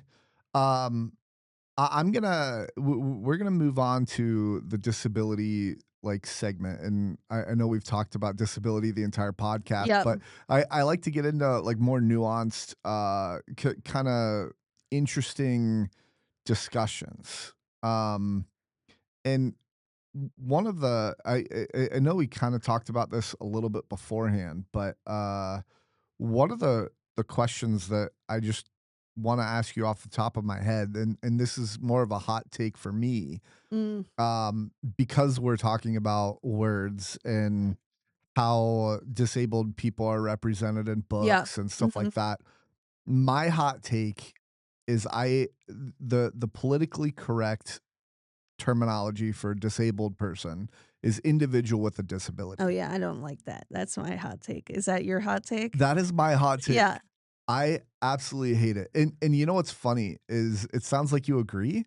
yeah, And what's funny is just real quick brief summary is it it's individual first language, mm, right? And it's for those that don't know, it's individual first language, and you're putting the individual first and saying that they basically have a disability, but they are an individual. And you know, I posted a short like this on my channel, and I don't think I had one person disagree with me. yeah, Um, and like somebody even responded with saying something like, "Well, I'm disabled, or you're disabled," puts the individual first yeah, in the pronoun, yeah, I or you or whatever else. And I just that's not a pronoun, is it? Yeah, it is. Never mind. yeah, I'm sorry. I was just second guessing myself for a second, but um yeah, so yeah. So, first of all, I think there's a massive generational divide, mm, that I've seen, which is mhm, that older people have fought for, like, to be separated from their disability, yeah, um, which is totally understandable mhm. and kind of reflects the time that they had to live through, you When you know? say older, what are we talking? Because 'Cause I'm I a guess older than you. you are. That's true. Whoa, I am? No, I'm kidding. Just You kidding. said it, I'm agreeing I with know, you. I know. Um, that's a good question. I guess I don't know. It's just like I've asked many people this myself, like, what do you prefer?" And it's generally, yeah, I guess when I say older, I guess I'm talking, like, maybe 60s or older. Okay, yeah. I don't know. Mhm. It's more of, like, a relative statement, I guess, Yeah. like, generally people who are older than me Mm, are more likely, I've found, to prefer, like, saying people like, I am a person with a disability versus I am disabled or I am a disabled person, that kind of thing. yeah. And, people I've found who are more closer to my age are much more likely to prefer, um, saying, like, "I am disabled," or Mhm. that kind of thing. And I will say, I think because of that, because I know, like, more of the, I guess, context around, like, why people might prefer one or the other, I don't ever begrudge anyone who wants to have themselves be referred to in a certain way. Sure. Um, like, even if there are some examples that I'm like, "This is pretty wild." Like, for example, in Saudi Arabia, um, Mhm. like, the disability groups over there have really, really fought to be called people of determination Okay. instead of people with disabilities, which I am personally like. Well, I know this exist like, the only reason I ever heard about this is because I was online and someone like, from there came over and was wanting all of us to start calling ourselves that, Mhm. and we were all like, "Whoa, no way, no how." But different context, right? So I don't begrudge other people is what I'm saying. Okay. However, Good. for me, I'm like, first of all, it's not a bad word. Yeah. Um, and it's just a fact of life. Yeah. And it's a big part of my identity. Yeah. Um, just like, I am a member of the LGBT community, right? I would Yeah. not say like, I mean, I guess I just said that Yeah. kind of right, but I wouldn't be like, I am a person with homosexuality. I Yeah. would say like, I'm a lesbian or what, you know what I'm Right. saying? Because it's not. Um, I don't know. I guess it's kind of like I have brown eye like, it's not like I have brown eyes Yeah. because it's that would You're not. oh, whoa, whoa, whoa. You're You're an a individual with brown Yeah. eyes, okay? No, well, exactly, like, what I'm saying is, like, when something is so tied to identity and so tied to how you interact with the world and how others interact with you, I think it's natural to feel like, yeah, it's okay that you can define me Yeah. by that Yeah. because that is how I am often defined. Yeah. Yeah. But, uh so that and to me, that's different than, like, for example, having different eye color, but Yeah. there's a book series I read where eye color is a sign of social class, Interesting. and so in that case, they would say, like, light eyes or dark eyes, and, like, that is a Yeah. whatever, you know? So Yeah. it's really just all culturally It it dependent. it's interesting you don't but you say you don't begrudge anybody, and maybe I haven't thought this part fully Mm. out, so this might be, Maybe this is the hot take, I guess. this might get me hated. Okay. I don't know, but I think I do begrudge somebody, and again, I this is the first time that I've considered this, Yeah. but my first reaction is I think I do begrudge somebody because I if you wanna be called disabled, a handicapped individual with a disability, like, a cripple even, like, those are all just words, Yeah. and for me, like, yes, words have meaning, but, like, those all mean the same thing, and for some reason, we've designated cripple as the worst of those words, and Mhm. it's like, for me, and I've said this multiple times on the podcast, but if somebody ever, like, was trying to be mean and called me a cripple, I Yeah. would probably laugh in their face Yeah. because it's like, "Listen, that word means nothing to me, especially because I don't know you. You're Yeah. trying to insult me." Like, I think from a working standpoint or like just a societal standpoint, I think we put a lot of the weight on like, oh, you have to be sensitive to people with disabilities Mhm. and not, hey, disabled people, stop being so sensitive about these words. Uh-huh. Does that make sense? And maybe it makes sense, but I guess do you agree or what are your Yeah, yeah, thoughts with yeah. that? Um, I guess so, first of all, it makes sense. I see what you're saying. I think I do disagree because I'm just like, um, I think there's like you said, words are just words, but there's often so much weight behind words. There is. And so, uh, yeah. And so I don't know in everyone's history with every word. Yeah, And I know that there are certain words that like, I do not wanna be called because it's very like, it touches on a very sensitive topic for me, for sure. example, or, like, some part of personal history that I don't wanna get into, but Sure. it hurts when they would call me that word. And so I think I just always operate under the assumption of, like, I don't know why someone would want to not be called this or to be called that, Yeah, but, I would always rather default to just respecting what they say they want to be referred to as, sure. or like, for example, there are certain things where, like, in polite company, probably, I would not be like, "Yeah, me and my friends, we're all cripples," or something, Yeah, right? yeah, yeah. Whereas I would feel very comfortable switching between people with disability versus disabled people. Like, Yeah. so it's always like context dependent. And just because someone says, I want you to only refer to me as a cripple, I probably wouldn't do that Yeah. to many people. Right, Do you know right, what I'm right. saying? So again, this is not like a blanket statement. If Ex someone says they want to be called whatever, it's especially not always that I would follow that. I might follow it to their face. yeah, yeah, But yeah. my point is I never really know what someone is like went through or their rationale behind certain things. And so I think I would rather just default to that respect and instead of something That's else. fair, that's fair. Which I don't think you would disagree with. No, I don't think I would disagree, but well, the other thing is if hypothetically in this hypothetical situation, if you did want me to call you a cripple, especially out in public, Yeah. it's so like stigmatized as like a Yeah. bad word, and especially if I was an able-bodied, calling you a Yeah. cripple, like I'm not gonna get hated by all these people around us. Like I'm Yeah. not No, calling you yeah, yeah, yeah. a cripple. Yeah. So I So think it definitely depends on the word. I think in general, you were the one who brought up the word cripple. We were yeah, mostly talking about individual first versus yes. but yeah. Um But I guess that's a use case for maybe why those words, yeah. even though it's just a derogatory term for Yeah. disabled, those are use cases for why, like, even if somebody wants to call you a certain thing. Yeah. Well, and I'll tell you it's interesting because I do sometimes get mad or annoyed at different terms that would reduce me to my disability. Yeah, So for example, like um when you're boarding an airplane mhm, and you get like priority boarding, like mhm, I'd be up there and then the not the flight, the gate agent or whatever would be like, "Yeah, we got 2 wheelchairs here." And he's yeah, not referring to the actual wheelchair, he's referring to me in the wheelchair and then someone else or mhm, whatever, right?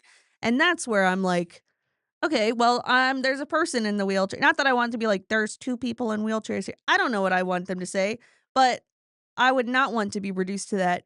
It's almost like when I'm referring to myself versus when people are referring to me, there's slightly different preferences. I have no problem if someone calls me like a disabled person, but if yeah, someone was like, "Yeah, that's a wheelchair." I'm like, yeah, "What do you mean? That's like the metal thing that I'm sitting on." You know what I'm saying? It's not yeah. me. So that's so interesting because I had somebody else comment about this when talking about a bus driver loading wheelchairs Yeah. in the bus, right, with people in them, right? Yeah. Um, I I I I don't I don't think I've ever gotten mad about that expression, Yeah. and I'm not saying that this is like you should be Yeah, yeah, different yeah. or anything like that, but one of the thoughts that I have there is like, okay, this is a business. Yeah. They are their their different need in running that business is taking care of their oh man, I had this better when I was thinking about it before, but they are a business that is taking care of a unique package, Mhm. let's say. Yeah. And I hate to respond to anybody as like A a package. package, Yeah, yeah. but in a way on an airplane, they refer to them as passengers, right? They don't necessarily, and I know a passenger is a person and whatnot, and that has a little bit It's like an higher animate meaning. object though. Yeah, yeah, yeah, exactly. Yeah. So it's like this is the quickest way that the business can differentiate between a passenger and a wheelchair, a Yeah. person in a wheelchair. And so I think to the best of my thought, I Yeah. think that's how I've come to like not be offended by it because Yeah. I know they're not trying to discount me to the point of Yeah. just being in a wheelchair. It's they're trying to differentiate that I have different needs Yeah. than a passenger. Does Yeah. that make sense? Does make sense. Here's I think my one pushback back there is that we've seen from so many airlines and other transportation places that they don't treat wheelchairs very well, That's true. and the wheelchairs get broken. That's true. And so it's almost like to me, um, It's like, I guess if was more sure that they would treat a wheelchair better, I'm also be like, "Oh, you're not reducing me to something that I've seen you just throw into the cargo hold and, like, Yeah, break something," yeah, you know? Um, yeah. So it's interesting. I do like I said, I do see where you're coming from, and it's not like whenever people say this, I'm not like, excuse yeah, me." yeah, yeah, It's more just like a, "Oh, well, I wish they had reworded that a yeah, little," you yeah, know? yeah, yeah. Interesting. So I was a top wheelchair tennis player as a junior, Yeah. and I traveled a lot, and I've definitely had those experiences on the plane where it's just awful, Yeah. and like yeah, like to the point where like at one of the airports, I'll be nice and not name the airport because it was forever ago. But at one of the airports, they didn't give us our everyday chairs when we landed, Yeah. and I had to push because I was the only walker in the group. I had to Yeah. push my coach around to figure out what was going on, Yeah. and I can't walk that well or Yeah. that far, and so like that was oh man that was a horrible experience, but it's interesting because I think I kind of alluded to it that like they refer to passengers in wheelchairs as like almost packages that they Mhm. have to like accommodate for, right? But I don't know the the word itself. I don't think reduces.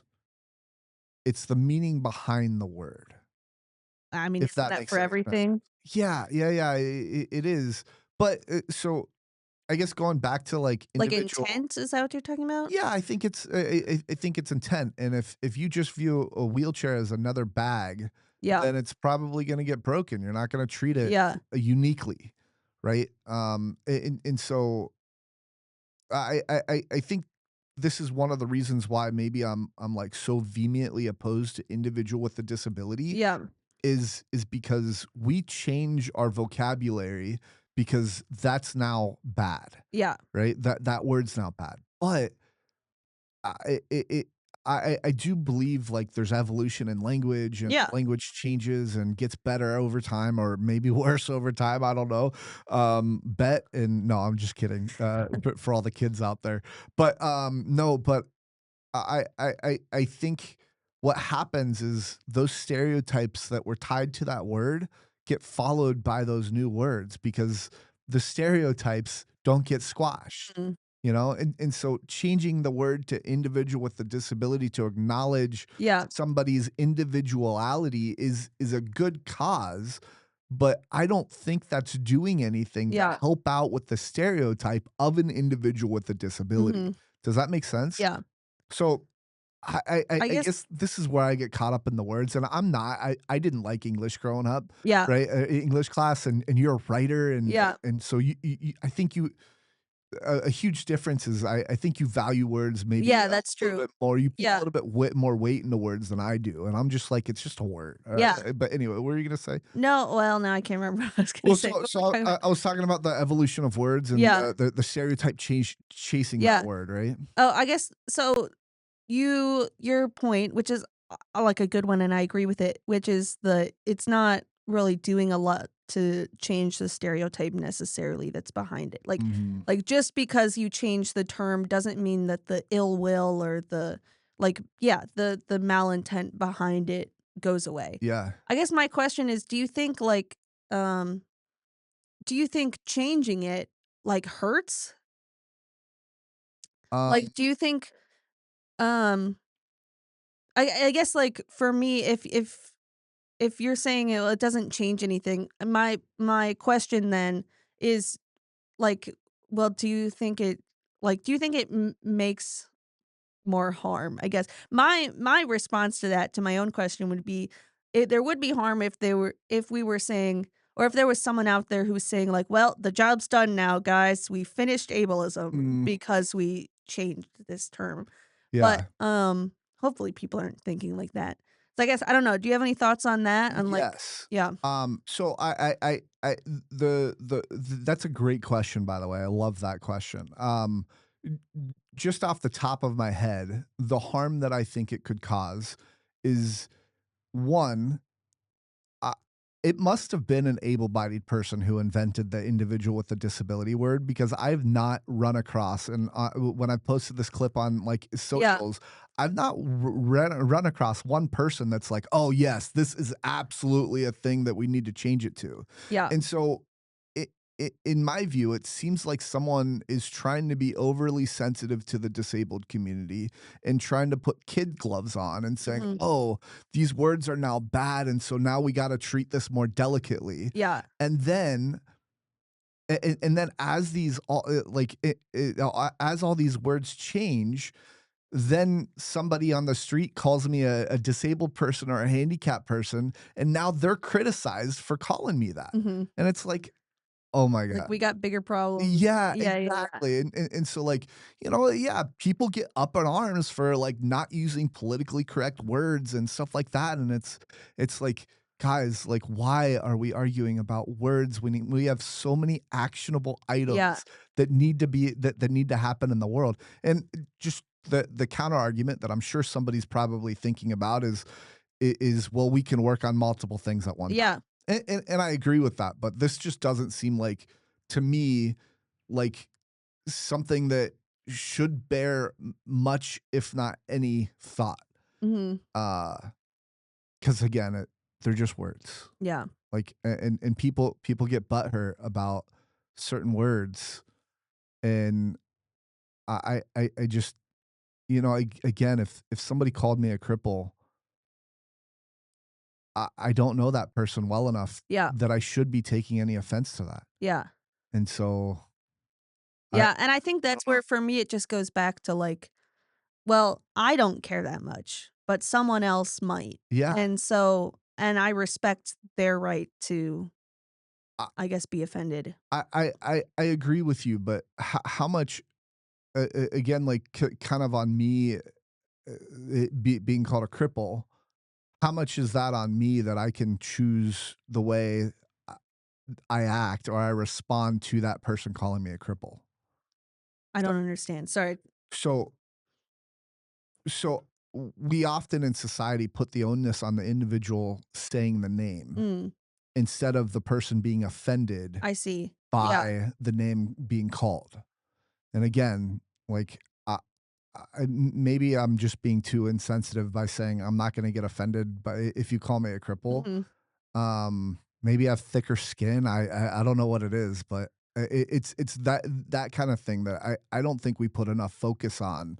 Like, hey, I'm curious. You've heard of the old adage of sticks and stones may break my yeah, yeah, bones, yeah, but words will never hurt me. It's yeah, kind of the same concept. yeah. It's very similar to that. Like, hey, listen, like, I don't know.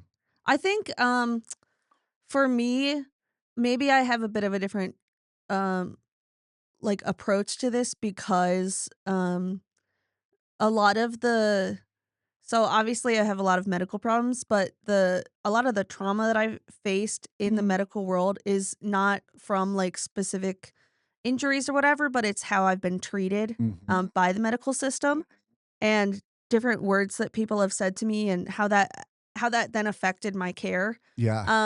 Things that people try and put in your chart that then follow you, like specific words or ways they would try and refer to you. Yeah. Um, that then, like, for example, I had a neurologist who I came into his office talking about something about migraines. Mhm. And instead, he went back in my chart and looked at like the test report I had that showed I had POTS, which is the blood in brain thing. Yeah. And he didn't want to talk about migraines. He just wanted to talk about how he thought I was faking POTS, Oh, which again, he was holding the test in front of him. whoa. And he said 3 separate times over the appointment, and again as I left, that he was going to call all my other doctors and tell them that I was faking, and What? that he was gonna make sure to get them to stop the medication that I was on, which is the only reason I can get out of the bed in the morning without, like, fainting. Whoa. Um, and that he wanted to put it in my chart Yeah. that I was And so I think I've just seen and then that started a whole thing where then, there was an investigation that I triggered into that doctor for that, and then they wouldn't let me testify, and then ruled against me, and then they sent a letter to my house from the neurologist just saying he was sorry if he hurt my feelings and, like, that kind of Right. thing. So, it's been a whole thing, and then that's when I got diagnosed with PTSD is after that whole kind of, like, mess. Wow.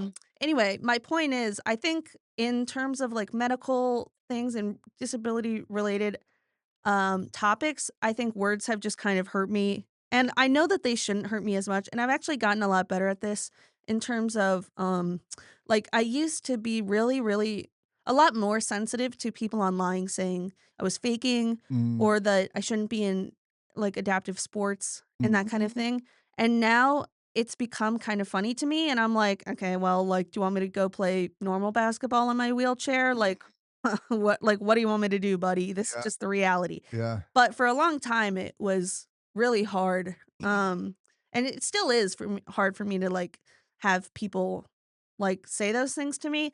Anyway, I think I just am so I just am kind of sensitive because I know how, like, people's words in the past have hurt me, and so I kind of like anytime I see someone, having that kind of reaction to being called something or whatever, I just remember how I had felt, like, Mm, really hurt by certain words and how that has affected me for, like, years and years, and so I'm like, "Maybe that happened to someone else," yeah, and so I think that's why I excuse me, got water in my throat. That's why I kind of default to the position sure. that I have, but I understand why you would like, I understand why many people would see it differently. Yeah, Um, and I think there's maybe a line between someone thinking something bad about you and also taking action yeah, on it, yeah, especially, like, so if a doctor called me a cripple, I might react to that a little bit differently because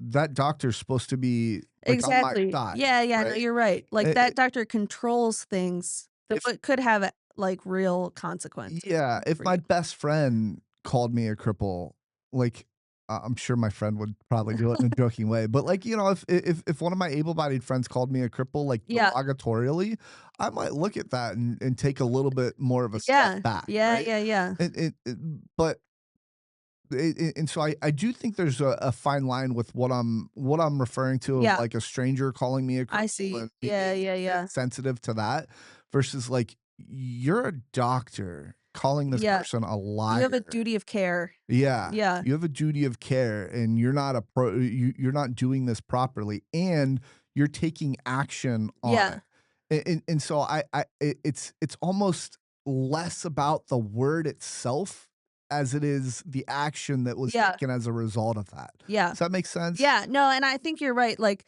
the point you made about it kinda depends who's saying these things to you, Yeah. and, like, I would definitely like, I if my friends can call me a bitch or Mm, whatever, right, and I'm yeah. like, "I am, yeah," Right, you right, know? right, right. Someone else calls me that, I'm like I'm offended. I'm Yeah, like, "What did you say?" You know, yeah, if even yeah, if yeah, my brothers call me that, I'm like, yeah. "Excuse you." Mhm. You know? If, like, my best friend is like yeah. Anyway, so I definitely agree with you that it's yeah, it's all about, yeah. But there are The certain things where consequence. it's like, I would consider a word not offensive, um, like, for me, and it's like a let's say, like, an identity that I would share Mhm. with someone, um, like, for example, about being gay. Yeah. And there are certain words that where I'm like where a friend is like, "Well, that word doesn't hurt me anymore, blah, blah, blah, blah, blah. Like, Mhm. I don't mind if you call me that." And I'm like, "Well, I don't want to call anyone that Mhm. because I feel very differently about that word," that Yeah, kind of thing. yeah. Anyway, it's so interesting. You're very right that I think a lot about language, and Mhm. I am one of the reasons why I'm such a slow writer and have only finished very few things is because I think so carefully about word choice Yeah. and it's not just, like, word choice of, like, "Is this correct or not?" But Mhm. word choice in the sense of, like, what do I want the reader to feel Mhm. when they read this sentence? Which I sometimes wish I didn't think so hard about that because it makes things so slow. Yeah. But it's just something I think about a lot, and so I think maybe that's why we have I don't even know if we have super slightly No, different we don't. takes. I We don't think so. I Like, we think we're just kind of expressing them slightly different and, like, yeah. nitpicking very small Yeah, details. yeah, yeah. I agree. Yeah. I wanna go back to harm. Um, I just and this is a big one that I should have mentioned earlier. the harm in changing the words. Um, when I think the best example that I have for this is when you're out in public, you're in a Mhm. wheelchair, and a little kid sees you, and they're like, "Mommy, Daddy, look at that!" Yeah. And what do the parents do immediately? They Oh, shush yeah. their kid, Yeah, yeah, yeah. right? And they're like, "No, that's not appropriate. That's not Yeah. acceptable," right?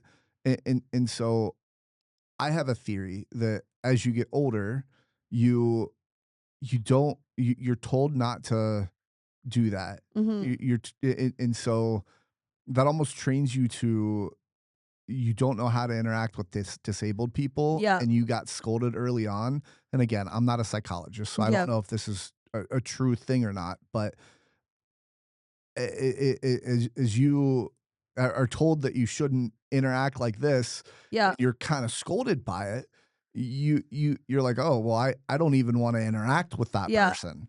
And I think from a word-changing perspective, it could have that same consequence Yeah. of like, "Oh, I have to tread so lightly, and these words keep changing, I don't know which one to use, Yeah. and so I'm just not gonna interact with this person." Yeah. A and I think that's so detrimental, Yeah. right? Yeah. And again, what's the study that shows that that's a reality that's actually happening? I don't necessarily have one. This is just me hypothetically Yeah, yeah. thinking it out. So I don't know.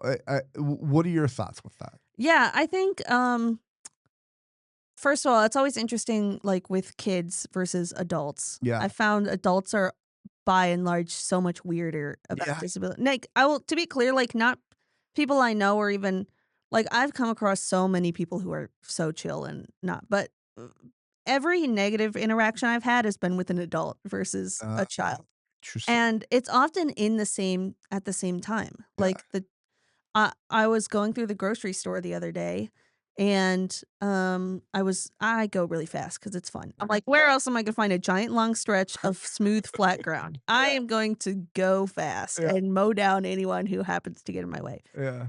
And there was a little kid there, and who saw me, like, zooming down the aisle, and he was like, "What?" And I don't actually know if he said anything, but he was like, watching me, and so I waved because I was like, "I wanna make a positive impression on this kid," because he Mm. was pretty young. I was like, "Maybe this is the first time he's even seen someone out in the grocery store in a wheelchair," Yeah. and the dad gave me such a dirty look and, like, sneered as I went by. Oh. And, like, it was clear I was like, I don't know what his deal is, because it wasn't that I was, like, interacting with this kid, because there were other people who were, like, randomly it was, like, me something about me Eh, specifically, and I was like anyway, so I don't know if, like, the theory of, like, the word in particular is or, like, not the word, I'm sorry, but the whole, like, "Oh, don't point," or whatever is, like, the cause behind adults, sometimes weirdness with disability, well, but I there's definitely some, like, discomfort, yeah. but sometimes it's malice too, so I don't know. Oh, yeah, for sure. I think the overarching point is, like, this is new to me, and Yeah. I don't wanna hurt this person's Yeah, feelings, yeah. or I've gotta treat this uber sensitively because that's how I've been taught, Yeah. and so I just don't do it. Yeah. Yeah. I think there's some definitely some truth to that. I will say the other thing, that sometimes kind of rubs me the wrong way about interacting with people who like strangers. Mhm. Like sometimes you can tell that they think they've done their good deed for the day Yeah. by talking with you Yeah. or by doing like I don't know if you're at a restaurant or what like you're picking up food and the like carton for the forks to grab a takeout fork is like a little far. And then they'll come over and get it for you. And you can just tell they're like, I did a really good Yeah, thing yeah, today. yeah, Like right. I'm They go like, home, "Yeah, tell the friends yes, and I'm family. grateful, thank you," but also, like, I'm not like your good deed. Right. You know what I'm saying? So, I think that's actually what I get bothered by more Mm. sometimes. Not more I obviously get bothered when people are, like, sneering at me in the grocery store, Yeah, yeah, yeah. but I think sometimes more about and maybe this is just because I like and then I'm like, "Well, am I overthinking it, Ellie? Like, these people are just being nice to you." Yeah, yeah, yeah. You know what I'm saying? And then I'm like, "Well, I'm the asshole Yeah. for thinking ill about them doing a good deed. Mhm. So it's like sometimes then I'm just like, Ellie, stop thinking about this and go back to playing Zelda or Yeah, something, yeah. Right. right? Yeah, I think it's easy to make assumptions that or think things are a certain way in your own head, and they're really, in reality, not. Yeah. But I don't know. Alright, well, how long do you think we've been going now? Okay, I haven't looked. I think we've been going for 3 hours and 15 minutes. Oh, you're spot on. Am 3 I? hours, 13 minutes, yeah. Nice. Um, Let's we've had a nice good conversation. Good yeah, we long have. good long one. It's been a blast. The couple closing questions. What's one thing you hope get out of us talking together? Well, I feel like we've only ever interacted in the context of we've only ever interacted in the context of wheelchair tennis and not even like Yeah. talking about wheelchair tennis, but more like Ellie, turn your racket or something. So, but I know I've known you had this podcast, and so I've always been curious to hear Yeah. your thoughts. The other thing is, I'm always really, like I kind of mentioned earlier, anxious about bringing up this topic of like exclusion within adaptive sports Yeah. with other people because you can sometimes get some real pushback. And Mhm. so I've been actually very nervous about this podcast episode just because I really like going to wheelchair tennis. And I Mhm. was like, what if I ruin it by Oh, bringing up this topic, you know? Um, so I guess my takeaway is I'm like, I'm glad we talked about this and that you've been very supportive. I'm always worried that people are just gonna be like, yeah. "You know what? Yeah. Now that you've brought it up, you shouldn't be here." Right, You right, know? yeah. Not that I ever really thought you would be like that, Sure. but it's just always a little fear in the back of my mind. Yeah, there's always something in the like, there's Yeah. always a small percentage that it could change and Yeah, whatever. definitely, and it's always just like the like I said, I sometimes avoid telling people my disability Yeah. because if they know about it, it's usually them like, "Oh, yeah, I know you people," like Mhm. that kind of thing. Um, so now it feels freeing to have mentioned this on a public Yeah, platform, yeah, like, yeah, that's just how it goes. Anyway, and now you guys can't see, but I've got a little puppy right there. yeah. Hi, Miss Paula. I am very curious, if anybody's going to give pushback, and I I'm sure not, but if there's any fun YouTube comments, I'll attack. yeah, yeah, yeah, fun YouTube comments and also, like, I I might you might disagree with this, but I kinda welcome Go yay. the Yeah. discussion. Like, I wanna have this hashed out because, like, what Ellie's saying makes perfect sense to me, and it's like, why shouldn't she be able to play wheelchair sports? I don't think anybody's gonna be able to convince me otherwise, Yeah. but at the same time, like, maybe they'll bring Maybe up they a have point a that I point. haven't Yeah, thought who of. knows? Maybe So, I shouldn't. and I am I'd love to hear it. So Yeah. Well, like I said, I know you haven't really heard of EDS before, but there's a very large percentage of us on social media. mm, So, maybe we'll okay. blow up is what Yeah, I'm saying. yeah, yeah, maybe we'll get the, There's a lot of young like I said, the demographic is a lot of young women. yeah, Um, so we're all on Instagram. yeah, Um, okay, cool. Well, I hopefully we'll get some further discussion about this. You know, it'd be really cool is if, like, someone at the Paralympic yeah. Okay. training center actually responded to it Well, or get this. So I reached out to the Ehlers-Danlos Society, which is the big patient organization, and I was like, "Hey, why can't we play sports?" And they were like, "We've lobbied for it," and the mm, Paralympics said no. So wow. I'm not sure our little podcast would make much of a difference if the giant multi-million dollar patient organization didn't have luck. But You know, if enough people were cared about it, yeah, let's say, yeah, very true. I think it could like the Hendo video that I showed you, like Yeah, how many views that has, and that's still getting more and more views. and it's timely because the Paralympics are about to start, which I'm very excited for. True. So yeah. What do you know when the I Paralympics think starts? March 6th. Don't quote me on that. Don't quote me on that internet, but I think Okay, it's March 6th through the 21st or I something. might bump your episode up. Yeah. So that because I think I'm mid March right now is I'll look after the podcast, but I might bump it up just because it's a It's in timely. the national interest right now. Oh Only my comes around every couple gosh. years. No one ever thinks about the Paralympics, unfortunately, outside of that. Yeah. Okay, so where can people find you? Yeah, like I said, I have an Instagram. It's called, at Ellie and her service dog, and you can Okay. follow. I talk about EDS. I actually talk about I have a whole post about Paralympics, and EDS, and, talk about different issues that wheelchair users face, and also a lot of very cute puppy pictures, so if you Okay. guys are in the mood, I come just check gave me you a out. follow so Great, that we can collaborate on yeah. Instagram and all that. Um, cool. So just on Instagram?